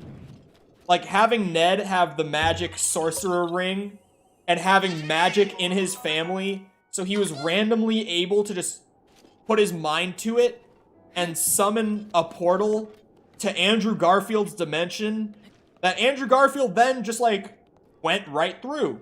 Happily. No problem. Like, what? That was so weird. That's such a real, like, it's a really bad character introduction. It makes no fucking sense if you actually look at it at all. Oh, wait. Sorry. I think I did mess that up. He was already in their universe, right? It just summoned a portal to him in their universe, correct? I think I did say that wrong. Yeah, he came through with the villains. My bad. It's still absurd. Regardless, even if I got that wrong, it's still fucking stupid. It's like the whole Ned just having magic in the family and having the magic ring and being able to open a portal just off of those two things. It's still fucking stupid. But I did get that wrong. I think it was kind of one of those things, though, where I mean, I was gonna say, like, how else do you bring them in? But going off of that, like, they came into the universe at the same time the villains did. They could have been introduced so much more naturally. Like, let's say, the bridge scene with Dr. Octopus, one of the best scenes in the movie, honestly. Let's say during that fight, Doc Ock is, like, really winning. Like, really winning the fight. Like, pins Tom Holland down, takes the mask off, sees that it's a different Peter Parker, and then Tobey Spider-Man comes through and, like, joins the fight. Would have felt way more natural than how they actually ended up introducing the characters. Would have felt so much more natural. The most boring part of the movie. I've always said with Far From Home that Jake Gyllenhaal's Mysterio was one of the highlights for me. Like, I think in general he is the highlight of the movie. Because outside of him, the movie is not very interesting. I also... It's a general Marvel thing, and I don't want to be one of those people. I don't want to be one of those people. However, the Stark influence in Far From Home. It was very strong. Like, a lot of people complain about Stark influence in the MCU in general, and I get it. I kind of disagree with it. I think in general, like, there's a lot of Stark influence type stuff that I don't think is that bad in the MCU. But there was, it felt a little more forced than it normally does in Far From Home. For me, someone who normally doesn't care about it, it was noticeable. And I feel like I don't like saying it because it almost feels like one of those, like, cop-out, win by default things. Because, like, everyone who watches the MCU knows that they do fall back on, like, Stark tech and Stark influence in general way too often. And it's like, we all agree that it's a flaw, but it's not like a universe-ruining kind of thing for me like it is for some people. But in that movie in specific... It was very strong. Like, too much for me kind of strong. Wait, I'm not in the, I just realized I'm not in the snow anymore, so I can put on the climbing gear. I mean, yeah, there's a lot of weird plot stuff with No Way Home. It's a very flawed, but very entertaining movie, is generally how I am with No Way Home. I'm like, it has a lot of problems, but it's an enjoyable watch nonetheless, you know? That was No Way Home for me, even after my second watch. Because, like, I recognize the problems with No Way Home. I still like it. But yeah. Doc Ock, I think enough time passes between him getting pulled in to the world and fighting Tom Holland that he wouldn't still be, like, dripping wet, like, soaking wet. But the thing about his arms, like, having turned good by the time that he dies... is entirely valid. Like, 100% valid. That, it's a plot hole. There's other weird things. Welcome back, Jessica. There's also weird things in that movie. Like, the fact that both the lizard, or I guess the lizard in his human form and Sandman in his human form, neither of those actors actually shot anything for the movie. They were reused shots from, like, The Amazing Spider-Man 1 and Spider-Man 3. That stuff was really bizarre. Like, really, really weird. And it stands out really strongly when, like, Jamie Foxx Electro was one of the weird things for me, even the first time, where I was like, why was he not electric? Just because they didn't want him to be. But even more so, what stood out to me than Jamie Foxx, or more than Jamie Foxx, sorry, words, was Sandman being sand the entire time. Like, not even like, you know, his body's made of sand, but it looks normal, like it normally is. Like, literally, his body looked like a sand mold of the actor the entire time, because that's what it was. Like, they just completely CGI'd him in so that they didn't have to actually shoot anything with the actor. I don't know if we have, like, the actual reasoning for why that happened, but that was a very jarring thing for me, because I love Sam Raimi's Spider-Man trilogy. I don't love Spider-Man 3, but I love the trilogy as a whole enough that I've seen Spider-Man 3 way too many times, and I recognized and said to the friend of mine sitting next to me when it happened, that at the end of the movie, when he's up in, like, the head of the Statue of Liberty, or not the head, sorry, isn't it the torch? In the torch of the Statue of Liberty, when he's actually in his human form, I recognized that that was a reused shot, and I said it to my friend, and he was like, oh shit, you're right. Maybe after a while he starts to lose his ability to form into a human body. But he went back at the end! He went back at the end for, like, one shot. Or, I guess one scene. It was more than one shot, but, like, a scene. It was so weird. It was so weird. Because he was cured. Ah, yes. Which was also dumb as fuck. The whole Sandman and Lizard thing in general with that movie was super weird. I don't know if we have the actual reasons that both of those actors didn't shoot any new scenes for the movie. Do we? Hold on. What's Sandman's actor's name? Because he's the more jarring one. The Lizard, I noticed, but it wasn't as bad as Sandman was for me. Spider-Man 3. I go to the cast. Thomas Hayden Church. How could I forget that name? Now that I look at it, I feel dumb. Okay. Why did Thomas Hayden Church not shoot anything for No Way Home? This should find me an answer by now. Why was Thomas Hayden Church not in No Way Home?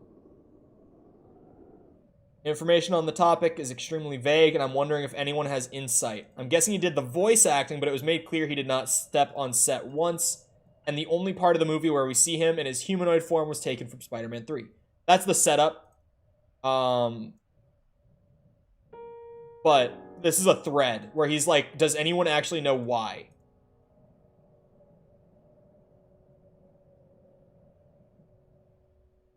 Oh.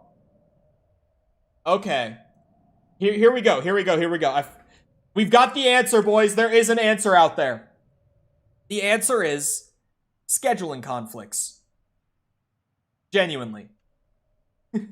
Maybe he looked too old for the part. I mean, they can... Did you see Samuel L. Jackson in Captain Marvel? That's not a problem anymore. They've got that black magic dark wizard tech over at Marvel now. That was, like, uncanny. How genuinely young Samuel L. Jackson looked in that movie. It was weird. But, so there it is. Scheduling conflicts. Which, it's not the first time a franchise I love has been hurt by scheduling conflicts, but I'm not getting into Black Ops 4 right now. Because that's a whole rabbit hole that makes me very angry. But... I care way more about Black Ops 4 than I do No Way Home. Trust me. So, I guess the issue was... And apparently Toby had a lot of scheduling conflict problems as well.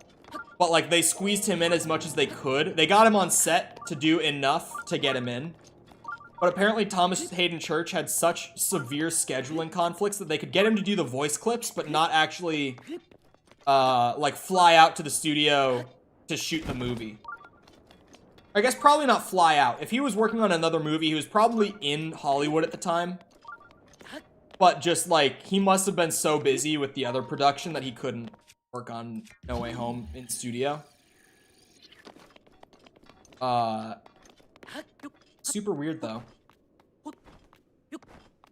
And I'm assuming the Lizard's voice actor was the same thing. Or voice actor. The Lizard's actor. Now they've even got me calling them voice actors. But, like, I also have to say, with No Way Home, I am, like, until the day I die, Tobey Maguire will probably always be my favorite Spider-Man. Purely because of Spider-Man 2 being exactly what a Spider-Man story should be. But, he definitely... Tobey Maguire felt the worst in that movie of the 3 Spider-Men. Like, specifically in that movie, Tobey Maguire felt so out of place and so, like, he almost felt like he didn't want to be in that movie. Like, he just didn't have the heart to do it anymore, sort of thing. Which, historically, to be fair, he has a bit of bad blood with the role. Like, he's got a bit of a history with not liking the role. Particularly in Spider-Man 3, when they were actually shooting that movie, apparently Tobey Maguire by that point wanted nothing to do with it. Like, he absolutely hated playing the character. He hated working with Sam Raimi. They fought all the time on the set of Spider-Man 3. Like, there's all this documented bad blood between Tobey Maguire and Peter Parker as a character. So, like, it kind of makes sense. But, like, they must have given him a massive bag to get him to come back. You know that they did, right? Like, Disney paying Tobey Maguire to reprise his role in that movie, especially because Tobey Maguire is the most popular Spider-Man, like, among fans, is the worst ever. I would say The Amazing Spider-Man 2 is worse than Spider-Man 3, but Spider-Man 3 is close. Like, they're not far apart, but I think Amazing Spider-Man 2 is a little worse. If I have to say. Actually, I would also say that Far From Home is worse than Spider-Man 3. Like, Spider-Man 3 is a fucking mess. Oh my god, there's the cube. Unbelievable. I hate you, Nintendo. Like, as much as I think Spider-Man 3 is a mess, it's an enjoyable watch. Far From Home, I'm not invested in Far From Home when I watch it. I'm just kind of bored. And that could just be a total bias thing. But, like, that movie didn't work for me. The Amazing Spider-Man 2, however, is a mess of a movie, and it didn't work for me. Spider-Man 3 is like, it's a complete fucking disaster, but I have a childhood attachment. So, you know. I've not yet been able to sit through the entire thing in one sitting. Okay, but come on. It has its moments. I was about to say, Bully Maguire is like my favorite Spider-Man thing ever. It's just so funny every time. It doesn't get less funny. It doesn't. Sandman's character, when they're actually spending time on him, is really good. I would say the same thing about Harry Osborn, James Franco, in that movie, but they kind of dropped the ball with him. James Franco is like prime example of like the base for this character and what they were trying to do was great, but it just didn't work. And in all honesty, I think it's equal parts on the writing for James Franco in Spider-Man 3 as it is on the acting. Because honestly, James Franco in the entire Spider-Man trilogy fucking sucks. Like, he's not good in any of those movies. I'm gonna be honest. I like James Franco too, but in those movies, oh boy, he's not good. It wasn't his role. It really was not the role for him. The most unfunny thing, okay, this is one of those moments where I have to separate like, the internet culture around Bully Maguire from the original. When you just take it at face value for what it is in the movie, it's fucking hilarious. It's like the memes have made it less funny retroactively. It's definitely one of those things. But like when you're actually just sitting down and watching the movie, it is really funny. The bit in like the jazz bar or whatever it was, I can't remember. I should honestly watch that sometime as well. It's been a long time since I've watched Spider-Man 3. I don't actively look forward to rewatching it, but it's one of those I probably should at some point. But that part in like the jazz restaurant or bar or whatever it is where he's like playing piano and putting on a show, so fucking funny. Have helped retroactively make it a worse movie. Where's this Korok? Is it not up here? God, it's not up here.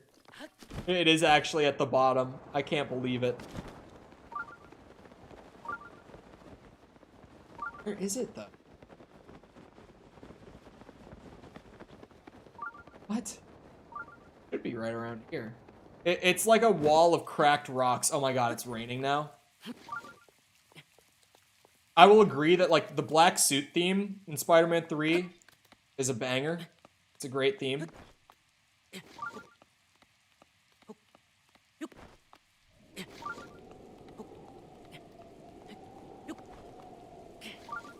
I need to text one of my buddies real quick in a minute here. I'm not going to be able to climb up that. Well, I need to text a friend of mine real quick just to remind him that I bought his Black Panther ticket. I haven't heard from him at all today. Like, the other guys have confirmed with me. They're like 5, right? They're like 5 o'clock, right? Black Panther. I'm like, yep. Got your ticket. We're going at 5. But this one friend I have not heard from at all today.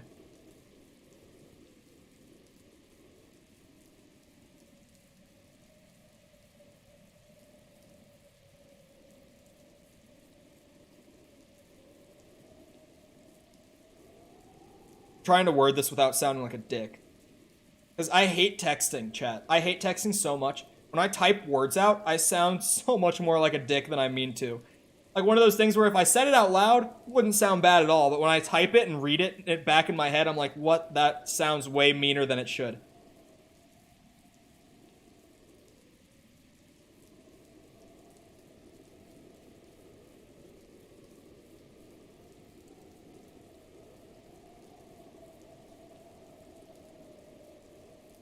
That still sounds like a dick. I'm sending it anyway. I don't know how else to text it.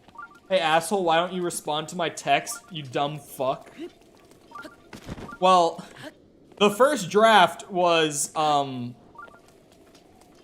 did I end up saying? I already forgot. Yeah. The first draft was me saying, just confirming 5:15 at theater. I bought your ticket. I was gonna say, like, I bought your ticket. Because it's one of those things where it's like, if he forgets or is a no-show or whatever, I'm still expecting him to pay for his ticket back to me. Like, I ordered the tickets for everyone, and they're just gonna Venmo it back to me, sort of thing. Oh, yeah, I have bird power.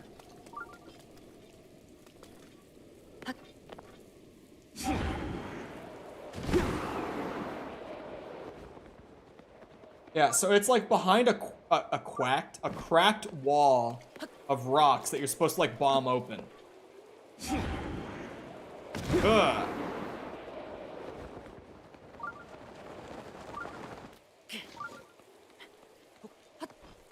Forgot I had bird power.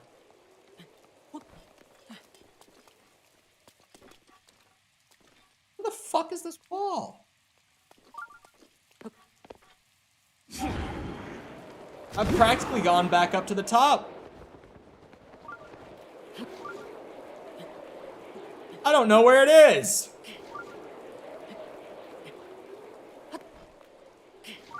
God. Can the rain stop? It's about to stop. Please. God, I didn't jump soon enough. No. Alright, we're falling.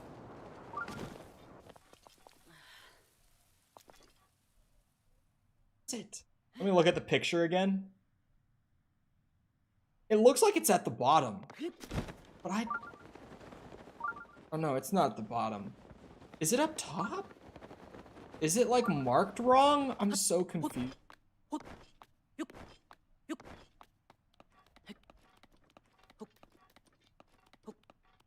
I did text the right person. Does anyone else do that? I do that a lot. You accidentally text the wrong person?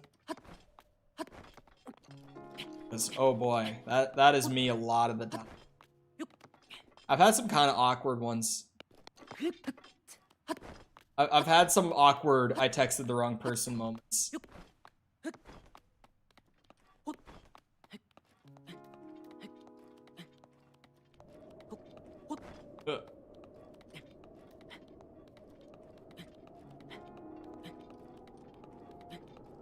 Pretty much all of the awkward I texted the wrong person moments were like, I meant to text my girlfriend and I texted a buddy from high school or something, and it's just like, whoops.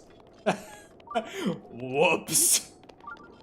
Those can be really awkward.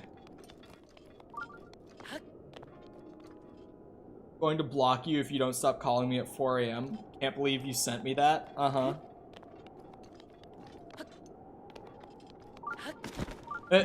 I'm making my Discord DMs closed was a great idea. It was I don't know why I didn't do it way sooner than I did. It was honestly kind of crazy of me to leave them open for that long.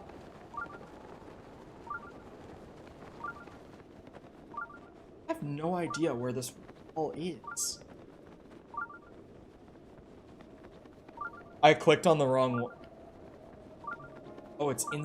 Oh my god, chat. You wouldn't believe it. You wouldn't fucking believe it. I clicked on the wrong Korok in the area, so I was like, where's the wall I'm supposed to shoot open? It's out. This Korok is actually inside the temple.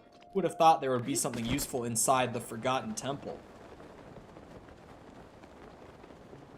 Am I gonna text you about business? Have I ever, have I mentioned, like, the occasional I get something weird in my business email moments? Because, all YouTube channels that have it enabled, which is, like, anyone who actually does YouTube for money because of, like, sponsorships and stuff, you can get their business email, or, like, their email for business inquiries on the channel page, right? So I've had some moments where I've gotten some weird ones. Just, like, complete random shit. Like, some viewer finding that there, and then just emailing me something completely random. Nothing, like, super noteworthy in terms of, like, viewer finds my business email and sends me stuff. However, I can attest to, I've seen people talk about this, like, other creators complain about this on Twitter in the past. And I can tell you that if you've ever seen people complain about this, it's so true. Even for a channel only, like, my size. The amount of, like, NFT blockchain sponsorship offers I get, insane. Like, I get nothing but NFT shit in my business email. I swear to God. Ow. Oh, and mobile games. NFTs and mobile games. That's it. That's all of it, dude. Not even good ones like Raid. Not even like good mobile game sponsors. Just like complete random ones.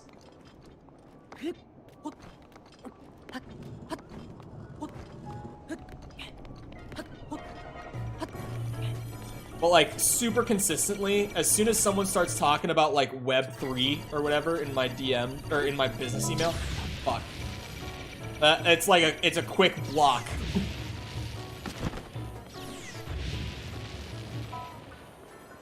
It's Web3, right? It's not like Web 4 or something and I'm just misremembering like an idiot. Pretty sure it's Web 3.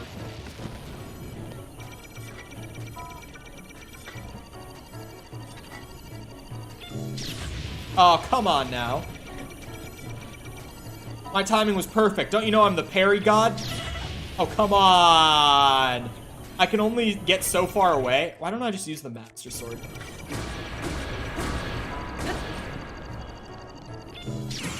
There we go.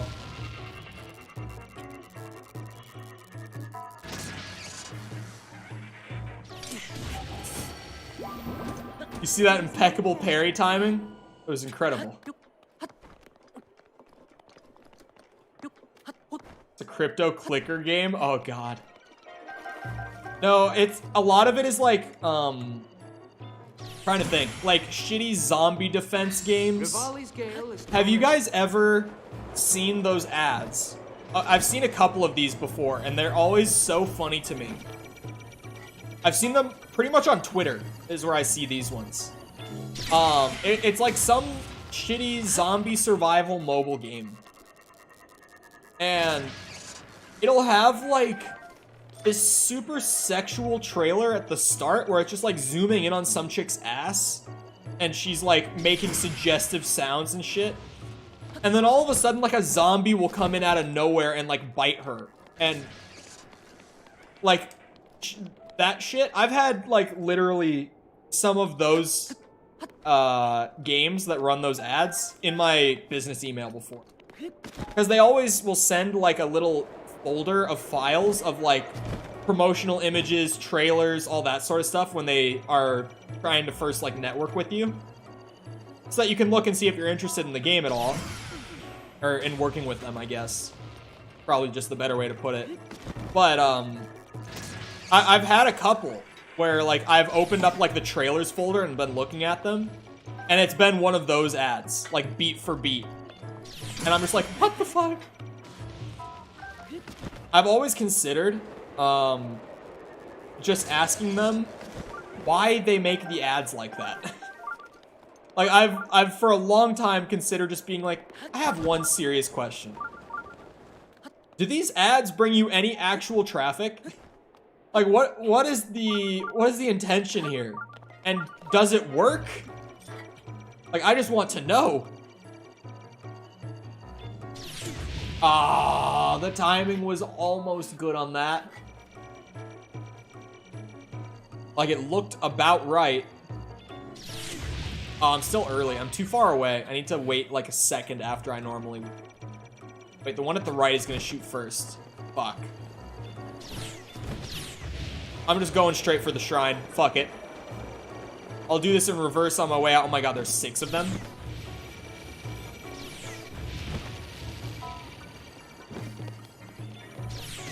Ow! Wait, why am I not wearing better armor? Like, where's my guardian armor for this? I forget that I spent the time to get this fancy-ass, dripped-out guardian armor.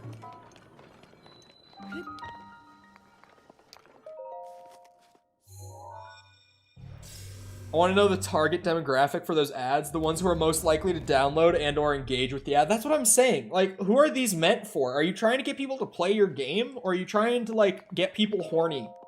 Like, what is... Are you trying to do both? Are you trying to market this as, like, a sex game? Like, I don't get it.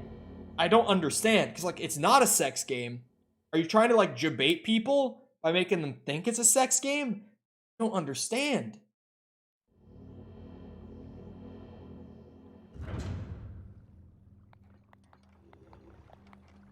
Oh, free shrine. Nice. After running the gauntlet of legless guardians, they just give you the orb. There's a Korok in here. I wasn't even here for a shrine, actually.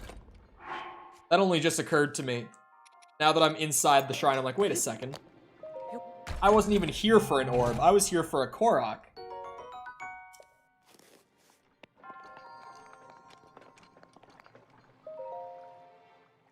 Let me just...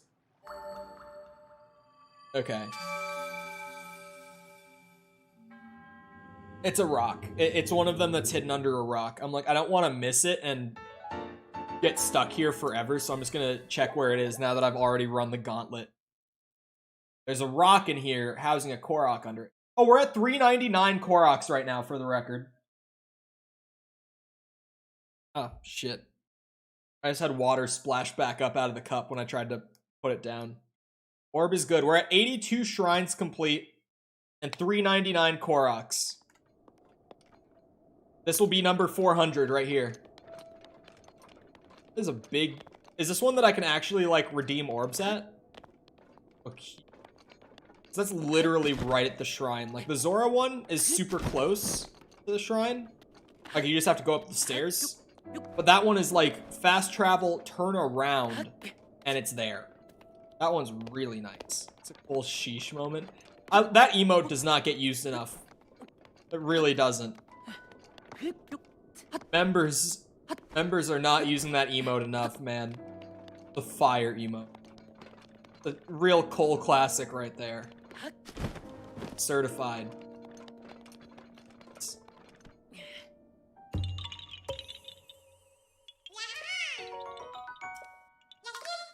Huge. I should probably... I think it was Ryan who told me that like 400 Koroks is enough to max out your inventory slots. Now the question is, like, okay, I'm going to state this. I'm going to wait before I make a definitive decision. I'm gonna bring this up many times before I actually make a full-on decision on it. When I do 100%, I don't care as much about the in-game counter as I do about feeling like I've experienced everything the game has to offer, right? So, like, the Koroks. Once I've maxed my inventory slots, I'm just repeating the same puzzles over and over again for like hours and hours on end. Question is, do I want to do that? Or do I just move on to like doing the side quests and the main quest? And like armor upgrades and that stuff. Where's the big... Where's my boy? My Maraca boy? Oh, there. It all kind of blends. There's a final reward item? Ah, shit, we gotta do it then. Never mind. If there's a final item, I need it.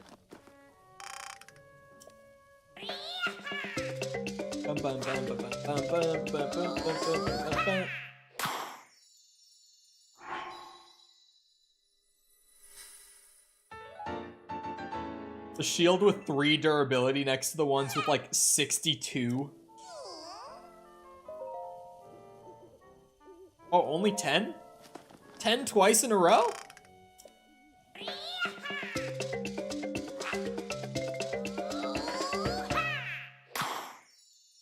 Friend is now not responding to the text.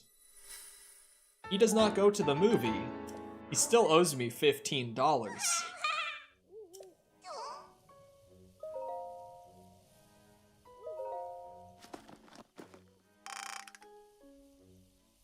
The reward is totally not worth it. Okay, but I did the Skulltulas in Ocarina of Time.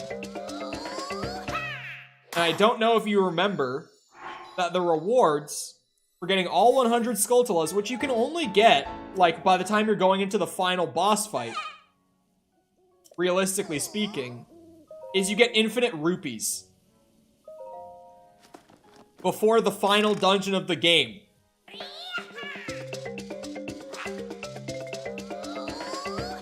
I was making sure I had the right time. I'd cry if I did it and that's all I got.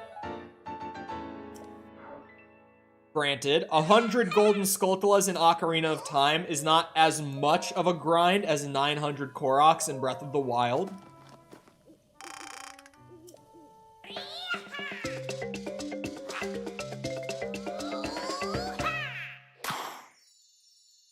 Like, at this point, I've probably played as much Breath of the Wild as I have Ocarina of Time in my whole life. And I'm halfway through the Koroks. Not even, actually. Still not even halfway.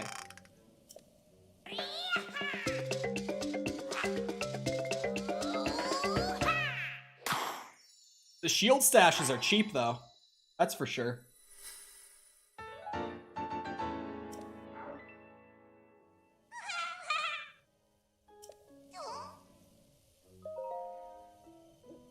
One will be 15.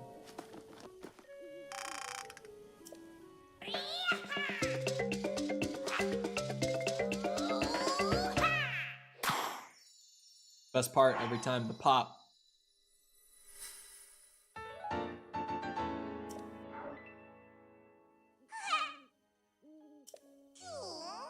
Okay, so I can still get more. It's not exactly 400. I'm assuming I can get 3 more. I will come back probably once I've got 15. That's probably or maybe 20 to play it safe, but they were pretty consistently staying the same price there. But I guess maybe I'll wait for 20.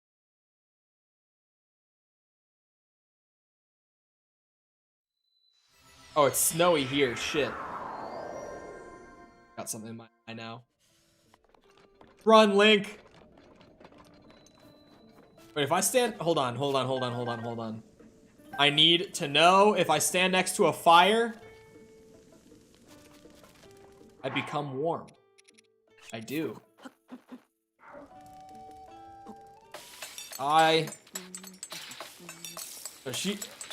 If she was gonna spoil it, she wouldn't. She would have by now.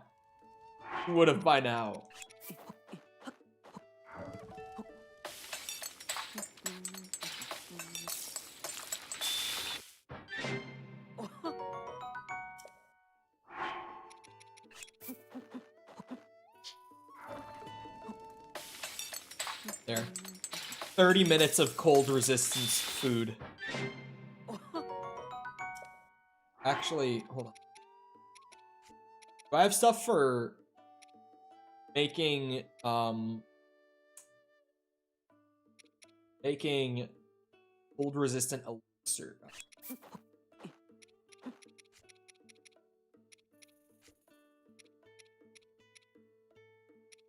Let's go with a fire key swing.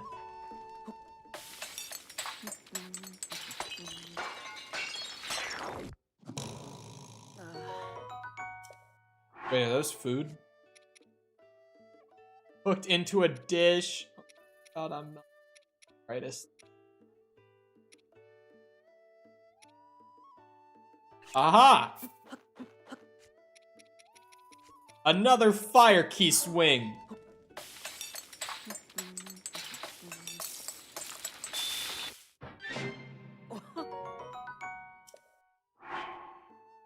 That might be the play. Where's my dubious food?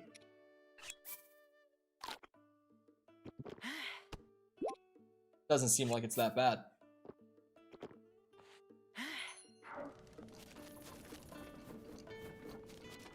I can stay nice and toasty with my guardian armor on. Who needs it? I could have also just eaten food and carried the fire sword. I forget these things. These are the things that you have to learn over hundreds of hours. Oh, another one of you bitches. Oh god.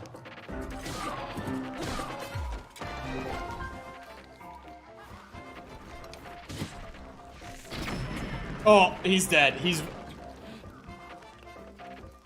That's right, this is a multi-shot bow. I was like, why did I just level the fucking trees with him? Multi-shot bow.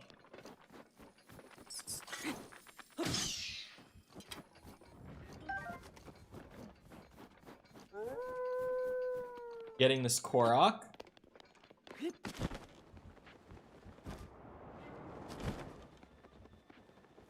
All the way down.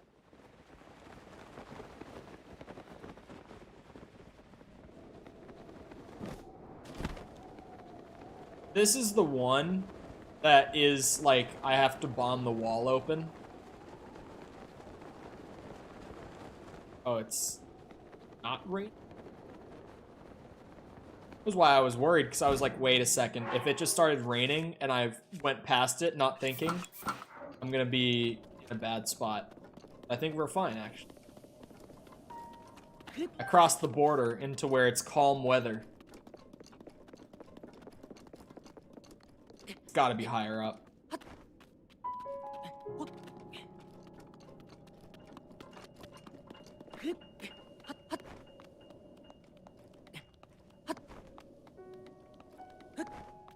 Okay, random question. But right now, are there any games that anyone is like really looking forward to? And you can say Tears of the Kingdom, but just know that I'm expecting it and it won't surprise me at all. Because, like, naturally a lot of people watching Breath of the Wild streams will be like, oh, Tears of the Kingdom. Of course. But, like, anything that might not be on my radar or anything that might be that just people aren't talking about a lot. Because right now, for me, absolutely, like, if we're talking, like, a far, like, 6 months or more, or I guess, like, 4 to 6 months out sort of thing, right now, Resident Evil 4 Remake, coming in late March. That shit's gonna bang so hard now that I've actually seen gameplay. Because when they first revealed it, I was skeptical. Some might remember, I was like, I don't know. RE3 Remake wasn't as good as the original one. And it was just kind of like quickly churned out for money. RE4 will probably be the same. After seeing like some straight gameplay of the RE4 Remake recently, I now know that that's not the case. And it looks like it's going to absolutely bang. So I'm waiting for that, like, kind of medium term, I guess, would be the best way to put it in this case. It's like 4 months out, 4.5 months out. But more immediately, Callisto Protocol is less than a month away now, and that game looks fucking sweet. That's one that I will be playing on the channel. Oh, Silksong, yeah. Still no release date on Silksong, right? Oh, also, I keep forgetting that Atomic Heart officially has a release date now for late February. I said this yesterday on stream, but most people weren't here. Not as many people were into Gotham Knights, understandably, but February 2023 has so many releases, it should not be legal. Like, oh my god. Why are so many games coming out in February 2023? It's not right, man. It's not right. She isn't really good, but she's fun. I would put Echo as like a high B, low A tier. She is good. She is good. Especially in low ranks, Echo can absolutely fucking cause some havoc. Because DPS in low ranks are fucking terrible. And even if they're playing hit scan, they're not going to counter you well at all. Her ult is amazing if you know how to play tank and you have a good variety of tank characters that you can play. Because right now in Overwatch 2, you should only ever be replicating tank. You should never be replicating any other character on Echo. But Echo's very good right now. Haunted Chocolatier. Octopath Traveler, I know what that is, but I forget. I'm gonna refresh myself. Oh, yeah! Yeah. The JRPG. When does the second one come out? How soon upcoming is this? Let me check the GameStop listing that just got recommended. In February 2023. Unbelievable. What's this other one? Haunted Chocolatier, I have genuinely just not heard of. So, hold on.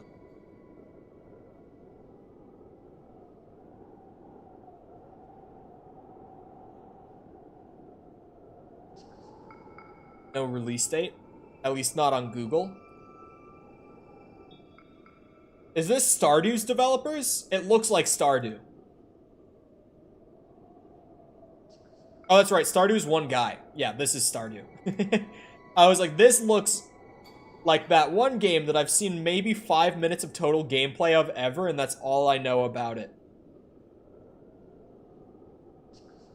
Maybe I should catch up and play Stardew. That's been one of those games for years that I'm like, I need to play it. I haven't. Doing a really... Oh, I'm way off. Okay, I marked the wrong spot. The wrong crevasse, it would seem.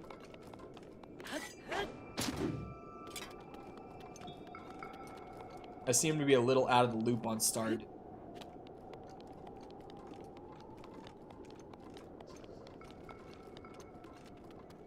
Plus, monkey still bad? No.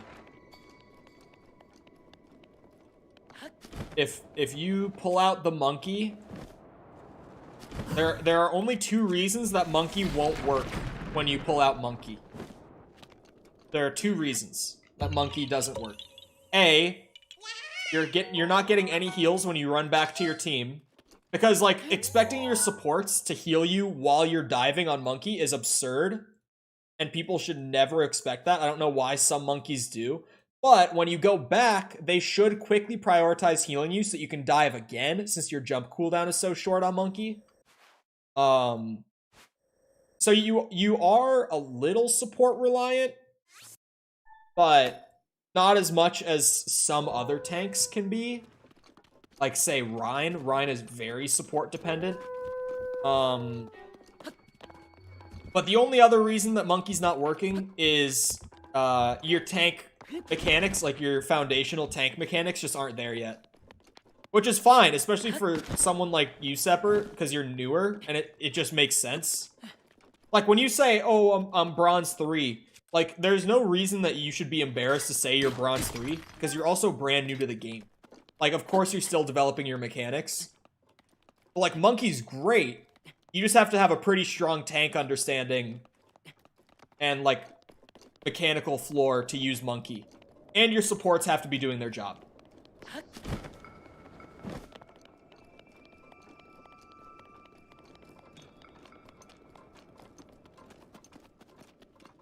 His damage isn't the best. His damage isn't the best, but his damage is more than enough to dive in, use Bubble and play Bubble properly to get a quick DPS or support pick, dive out. Which is exactly what he's supposed to do. He's a fight opener, he's a distraction, he's great. It's currently a dive meta. Monkey's very good right now. The HD 2D art style is gorgeous. Yeah, one of my buddies from college recently sent me a prototype that he made. It's super cool. It's super, super cool. It's less a prototype that he made and more of like, it was going to be a prototype, but now I want to make this a full thing. You know what I mean? So now I think he is like working on something more with it, but he was going to make like a 2D like beat 'em up in Unreal, which Unreal, infamously terrible engine for 2D games. But he wanted to try it, because he's very much like a 2D indie game kind of guy. Like, that's the stuff that he enjoys playing. So he wanted to try making it in Unreal, which is the engine he knows best. Out of, like, the free-to-use engines, like Unreal, Unity, Godot. Never use Godot. General piece of advice. Don't touch it. Anyway. I've said that enough times about Godot. But he wanted to try it. And he was using a plugin. The game in 2D works great. His character uses a sprite. All of the other characters in the game use sprites. But interestingly, what he ended up doing to get a workaround for how horribly Unreal handles 2D is that he's essentially just locking your inputs and using 2D sprites for characters, like pixel art sprites, but he's fully modeling the backdrops, like the levels and the settings, in 3D.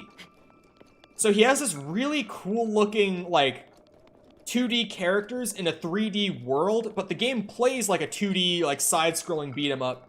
It's actually really cool, and it looks really good. Like, the way that he's doing it. And the best thing with it is he has full 3D lighting in a 2D game. Like, full real-time 3D lighting in a 2D game. And it looks so unique, and I'm genuinely like, you know what?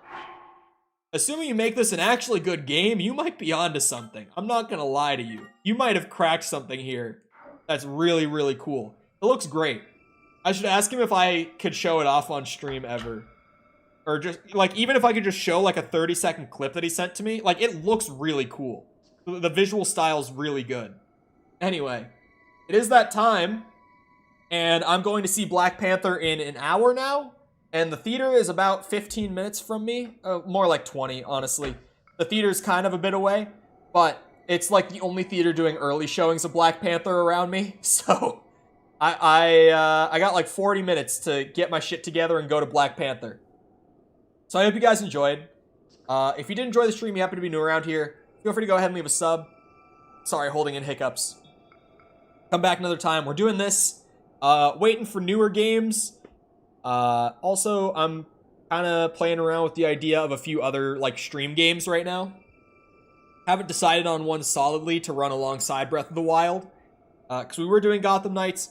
Gave up on that. Just, I've put 20 hours in and I'm done. Sort of thing. But other games, just feel free to check out the channel. Like, stuff beyond the last couple weeks. See if the stuff that we generally play is your style. Anything that might interest you. You never know. Feel free to go ahead and leave a like on the stream as well if you enjoyed. Helps out a lot with the algorithm when the stream goes to, like, recommended, you know, search, all that sort of stuff. Helps out a ton with the algorithm. The YouTube has been promoting... Protection is now ready to roll. YouTube has been...